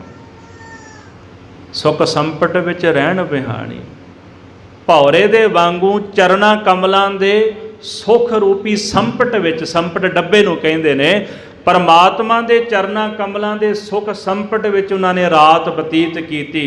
ਗੁਰ ਉਪਦੇਸ਼ ਨਾ ਵਿਸਰੈ ਬਾਬੀਹੇ ਜਿਉਂ ਆਖ ਵਖਾਣੀ। ਜਿਵੇਂ ਪਪੀਹਾ ਪ੍ਰਿਓ ਬੋਲਦਾ ਰਹਿੰਦਾ ਨਾ ਅੱਠੇ ਪੈਰ, ਜਿੰਨੀ ਦੇਰ ਤੱਕ ਉਹਨੂੰ ਪਿਆਸ ਉਹਦੀ ਨਹੀਂ ਬੁਝਦੀ, ਸਵਾਂਤੀ ਬੂੰਦ ਨਹੀਂ ਮਿਲਦੀ। ਧੰਨ ਗੁਰੂ ਅਰਜਨ ਦੇਵ ਸਾਹਿਬ ਜੀ ਮਹਾਰਾਜ ਕਹਿੰਦੇ ਗੁਰੂ ਦਾ ਉਪਦੇਸ਼ ਨਹੀਂ ਵਿਸਰਿਆ, ਬਬੀਏ ਦੇ ਵਾਂਗੂ ਪਰਮੇਸ਼ਰ ਦਾ ਨਾਮ ਜਪਦੇ ਰਹੇ। ਗੁਰਮੁਖ ਸੁਖ ਫਲ ਪਿਰਮ ਰਸ ਸਹਿਜ ਸਮਾਦ ਸਾਧ ਸੰਗ ਜਾਣੀ। ਗੁਰ ਅਰਜਨ ਵਿਟੋਂ ਕੁਰਬਾਨੀ। ਕਹਿੰਦੇ ਭਾਈ ਗੁਰਦਾਸ ਜੀ ਕਹਿੰਦੇ ਮੈਂ ਧੰਨ ਗੁਰੂ ਅਰਜਨ ਦੇਵ ਸਾਹਿਬ ਤੋਂ ਕੁਰਬਾਨ ਜਾਂਦਾ, ਵਾਰੇ ਜਾਂਦਾ ਆ, ਜਿਨ੍ਹਾਂ ਨੇ ਇਹੋ ਜਿਹੇ ਸੰਕਟ ਕਸ਼ਟ ਦੇ ਵਿੱਚ ਉਸ ਅਕਾਲ ਪੁਰਖ ਵਾਹਿਗੁਰੂ ਪਰਮੇਸ਼ਰ ਜੀ ਦੇ ਨਾਮ ਨੂੰ ਨਾ ਭੁਲਾਉਂਦਿਆਂ ਹੋਇਆਂ ਉਸ ਮਾਲਕ ਦੇ ਭਾਣੇ ਨੂੰ ਮਿੱਠਾ ਕਰਕੇ ਮੰਨਿਆ। ਕਹਿੰਦੇ ਜਦੋਂ ਅਗਲਾ ਦਿਨ ਹੋਇਆ ਨਾ, ਉਹਨਾਂ ਨੇ ਗੁਰੂ ਅਰਜਨ ਦੇਵ ਸਾਹਿਬ ਜੀ ਨੂੰ ਬੰਨ੍ਹਿਆ। ਭਾਈ ਰਤਨ ਸਿੰਘ ਲਿਖਦੇ ਕਿ ਦਰਿਆ ਵਿੱਚ ਰੋੜ ਦਿੱਤਾ ਮਹਾਰਾਜ, ਦਰਿਆ ਦੇ ਵਿੱਚ, ਕਿਉਂਕਿ ਲੁਕਾਉਣਾ ਚਾਹੁੰਦੇ ਸਨ ਨਾ, ਪਤਾ ਨਾ ਲੱਗੇ ਕਿਸੇ ਨੂੰ। ਇੱਕ ਸਰੀਰ ਜਦੋਂ ਸੜਿਆ ਹੋਵੇ ਤੇ ਜਦੋਂ ਪਾਣੀ ਦੇ ਵਿੱਚ ਸੜਿਆ ਸਰੀਰ ਪਾ ਦਈਏ ਤੇ ਦੁੱਗਣਾ ਤਿੱਗਣਾ ਦੁੱਖ ਹੋ ਜਾਂਦਾ ਹੈ। ਉਹਨਾਂ ਮਹਾਰਾਜ ਨੂੰ ਬੰਨ੍ਹ ਕੇ ਦਰਿਆ ਵਿੱਚ ਰੋੜਿਆ ਗੁਰੂ ਅਰਜਨ ਦੇਵ ਸਾਹਿਬ ਨੂੰ। ਧੰਨ ਗੁਰੂ ਅਰਜਨ ਦੇਵ ਜੀ ਮਹਾਰਾਜ, ਬੜੀ ਵੱਡੀ ਕੁਰਬਾਨੀ ਉਹਨਾਂ ਦੀ। ਭੱਟਾਂ ਨੇ ਆਖਿਆ ਸਤ ਰੂਪ ਸਤ ਨਾਮ ਸਤ ਸੰਤੋਖ ਧਰਿਓ। ਹੋਰ ਸਤ ਰੂਪ ਹਨ ਗੁਰੂ ਅਰਜਨ ਦੇਵ ਜੀ ਮਹਾਰਾਜ, ਔਰ ਅਕਾਲ ਪੁਰਖ ਵਾਹਿਗੁਰੂ ਪਰਮੇਸ਼ਰ ਜੀ ਉਹਨਾਂ ਦੀ ਕਿਰਪਾ ਨਾਲ ਉਹਨਾਂ ਸਤ ਤੇ ਸੰਤੋਖ ਹਿਰਦੇ ਵਿੱਚ ਧਾਰਨ ਕੀਤਾ ਹੋਇਆ ਗੁਰੂ ਅਰਜਨ ਦੇਵ ਸਾਹਿਬ ਨੇ। ਤੇ ਕੇਵਲ ਇਹ ਬਚਨ ਕਹੇ ਨਹੀਂ ਗਏ, ਉਹ ਬਚਨ ਗੁਰੂ ਅਰਜਨ ਦੇਵ ਮਹਾਰਾਜ ਨੇ ਕਮਾਏ ਨੇ। ਤੇ ਇਥੋਂ ਜਿਹੜੇ ਕੁਰਬਾਨੀ ਦੇ ਪੱਖ ਅੱਗੋਂ ਤੁਰੇ ਨਾ, ਦੋ ਤਰ੍ਹਾਂ ਦੀਆਂ ਕੁਰਬਾਨੀਆਂ ਹੁੰਦੀਆਂ ਨੇ ਸ਼ਹੀਦਾਂ ਦੀਆਂ। ਇੱਕ ਕੁਰਬਾਨੀ ਹੁੰਦੀ ਹੈ ਵੀ ਸ਼ਾਂਤ ਸਰੂਪ ਰਹਿ ਕੇ ਕੁਰਬਾਨੀ ਦੇਣੀ। ਗੁਰੂ ਅਰਜਨ ਦੇਵ ਮਹਾਰਾਜ ਨੇ ਜਿਸ ਤਰ੍ਹਾਂ ਕੁਰਬਾਨੀ ਦਿੱਤੀ, ਤੇ ਗੁਰੂ ਤੇਗ ਬਹਾਦਰ ਸਾਹਿਬ ਜੀ ਨੇ, ਭਾਈ ਦਿਆਲਾ ਜੀ, ਭਾਈ ਮਤੀ ਦਾਸ, ਭਾਈ ਸਤੀ ਦਾਸ, ਇਹ ਜਿਹੜੀਆਂ ਕੁਰਬਾਨੀਆਂ ਹੁੰਦੀਆਂ ਨਾ, ਜਿਹੜੀਆਂ ਸ਼ਾਂਤ ਰਹਿ ਕੇ ਜੋ ਦਿੱਤੀਆਂ ਜਾਂਦੀਆਂ ਨੇ, ਇਹ ਇਹੋ ਜੀ ਤਰੰਗ ਤੇ ਇਹੋ ਜੀ ਕ੍ਰਾਂਤੀ ਪੈਦਾ ਕਰਦੀਆਂ ਨੇ ਤੇ ਮੁਰਦੀ ਹੋਈ ਕੌਮ ਨੂੰ ਵੀ ਜਿਉਂਦਾ ਕਰ ਦਿੰਦੀਆਂ ਨੇ। ਇਹ ਕੁਰਬਾਨੀਆਂ ਇਦਾਂ ਦੀਆਂ ਹੁੰਦੀਆਂ ਨੇ। ਗੁਰੂ ਅਰਜਨ ਦੇਵ ਸਾਹਿਬ ਜੀ ਦੀ ਕੁਰਬਾਨੀ ਸ਼ਾਂਤ ਸਰੂਪ ਸੀ, ਸ਼ਹੀਦ ਹੋ ਗਏ। ਉਸ ਕ੍ਰਾਂਤੀ ਨੇ ਇਹੋ ਜਿਹਾ ਰੰਗ ਭਰ ਦਿੱਤਾ ਕਿ ਗੁਰੂ ਹਰਗੋਬਿੰਦ ਸਾਹਿਬ ਨੇ ਸ਼ਸਤਰ ਧਾਰਨ ਕੀਤੇ ਤੇ ਅਕਾਲ ਤਖਤ ਸਾਹਿਬ ਤੇ ਸਜੇ ਤੇ ਦੁਸ਼ਟਾਂ ਨੂੰ ਧੂੜ ਦੇ ਵਿੱਚ ਮਿਲਾ ਦਿੱਤਾ।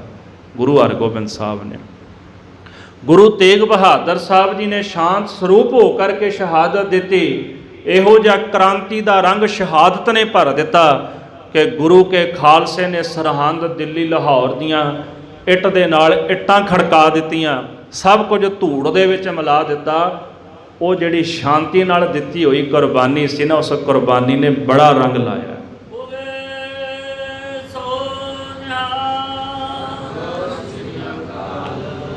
ਧੰਨ ਗੁਰੂ ਅਰਜਨ ਦੇਵ ਜੀ ਮਹਾਰਾਜ ਸੱਚੇ ਪਾਤਸ਼ਾਹ।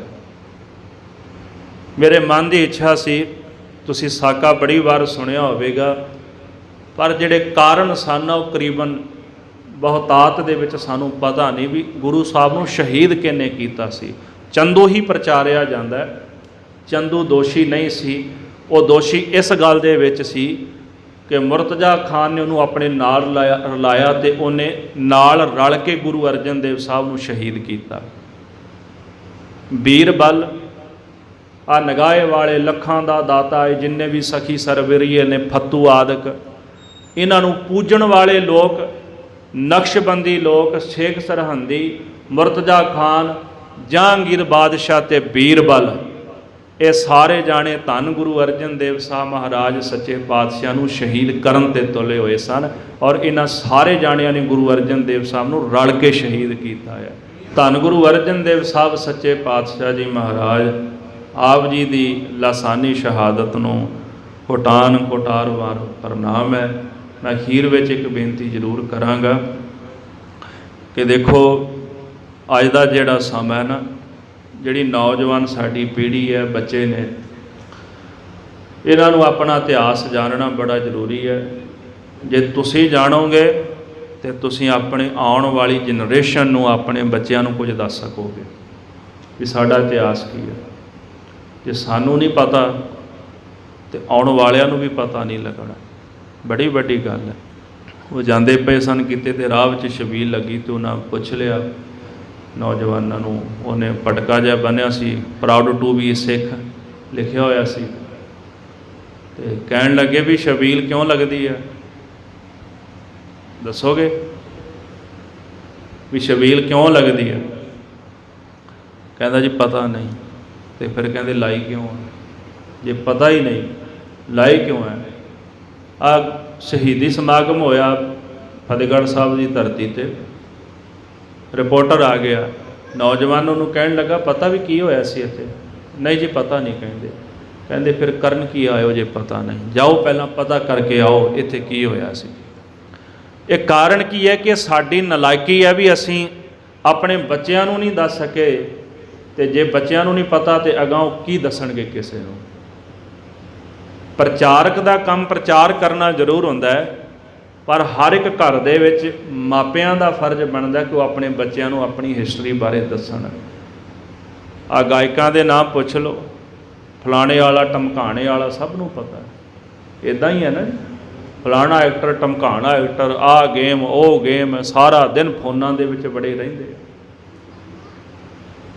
ਤੇ ਕਦੇ ਗੁਰੂ ਅਰਜਨ ਦੇਵ ਸਾਹਿਬ ਦਾ ਇਤਿਹਾਸ ਪੜ੍ਹੋ, ਛੋਟੇ ਸਾਹਿਬਜ਼ਾਦਿਆਂ ਦਾ ਇਤਿਹਾਸ ਪੜ੍ਹੋ, ਤੁਹਾਨੂੰ ਪਤਾ ਲੱਗੇਗਾ ਵੀ ਉਹ ਕੌਣ ਸਨ। ਬਾਬਾ ਬੰਦਾ ਸਿੰਘ ਬਹਾਦਰ ਦੀ ਸ਼ਹਾਦਤ ਹੋਈ, 9 ਸਾਲ ਦਾ ਪੁੱਤਰ ਸੀ ਉਹਦਾ ਦਿਲ ਕੱਢ ਕੇ ਨਾ ਬੰਦਾ ਸਿੰਘ ਬਹਾਦਰ ਦੇ ਮੂੰਹ 'ਚ ਤੁੰਨ ਦਿੱਤਾ ਗਿਆ ਜਦੋਂ ਬੰਦਾ ਸਿੰਘ ਦੀ ਸ਼ਹਾਦਤ ਹੋਈ। ਕਦੇ ਜਾਣਨ ਦੀ ਕੋਸ਼ਿਸ਼ ਕੀਤੀ ਆ? ਜੋ 9 ਸਾਲ ਦਾ ਭੁਜੰਗੀ ਸ਼ਹੀਦ ਕੀਤਾ ਗਿਆ। ਮੀਰ ਮੰਨੂ ਦੀ ਜੇਲ੍ਹ ਵਿੱਚ ਬੀਬੀਆਂ ਨੇ ਸਵਾ ਮਣ ਪੀਸਿਆ, ਖੰਨੀ ਰੋਟੀ, ਅੱਧੀ ਰੋਟੀ ਦਿੱਤੀ ਜਾਂਦੀ ਸੀ ਤੇ ਪਾਣੀ ਦਾ ਛੰਨਾ। ਬੱਚੇ ਜਿਹੜੇ ਹੁੰਦੇ ਸਨ ਉਹਨਾਂ ਕੋਲ, ਉਹ ਬਿਲਕਦੇ ਸਨ, ਉਹ ਦੁੱਧ ਨਹੀਂ ਸੀ ਪੀਣ ਦਿੰਦੇ। ਹੁਣ ਮਾਈਆਂ ਮਾਤਾਵਾਂ ਜਿਹੜੀਆਂ ਜਦੋਂ ਪ੍ਰਸ਼ਾਦਾ ਨਹੀਂ ਛਕਿਆ ਤੇ ਬੱਚੇ ਨੂੰ ਦੁੱਧ ਕਿੱਥੋਂ ਪਿਆਣਗੀਆਂ? ਸਵਾ ਮਣ ਆਟਾ ਪੀਸ ਕੇ ਅੱਧੀ ਰੋਟੀ ਮਿਲਦੀ ਸੀ, ਖੰਨੀ ਖੰਨੀ ਤੇ ਗੁਜ਼ਾਰਾ ਕੀਤਾ। ਤੇ ਉਹ ਕੀ ਕਰਦੇ ਸਨ, ਬੱਚਿਆਂ ਨੂੰ ਆਕਾਸ਼ ਵਿੱਚ ਸੁੱਟਣਾ, ਥੱਲੇ ਵਰਛਾ ਕਰ ਦੇਣਾ, ਆਰ ਪਾਰ ਕੱਢ ਦੇਣੇ ਬੱਚੇ। ਬੱਚਿਆਂ ਦੇ ਟੋਟੇ ਕਰਕੇ ਨਾ ਪਰੋ ਕੇ ਤੇ ਗਲਾਂ ਦੇ ਵਿੱਚ ਹਾਰ ਪਾ ਦੇਣੇ। ਐਡਾ ਅਤਿਆਚਾਰ ਕੀਤਾ।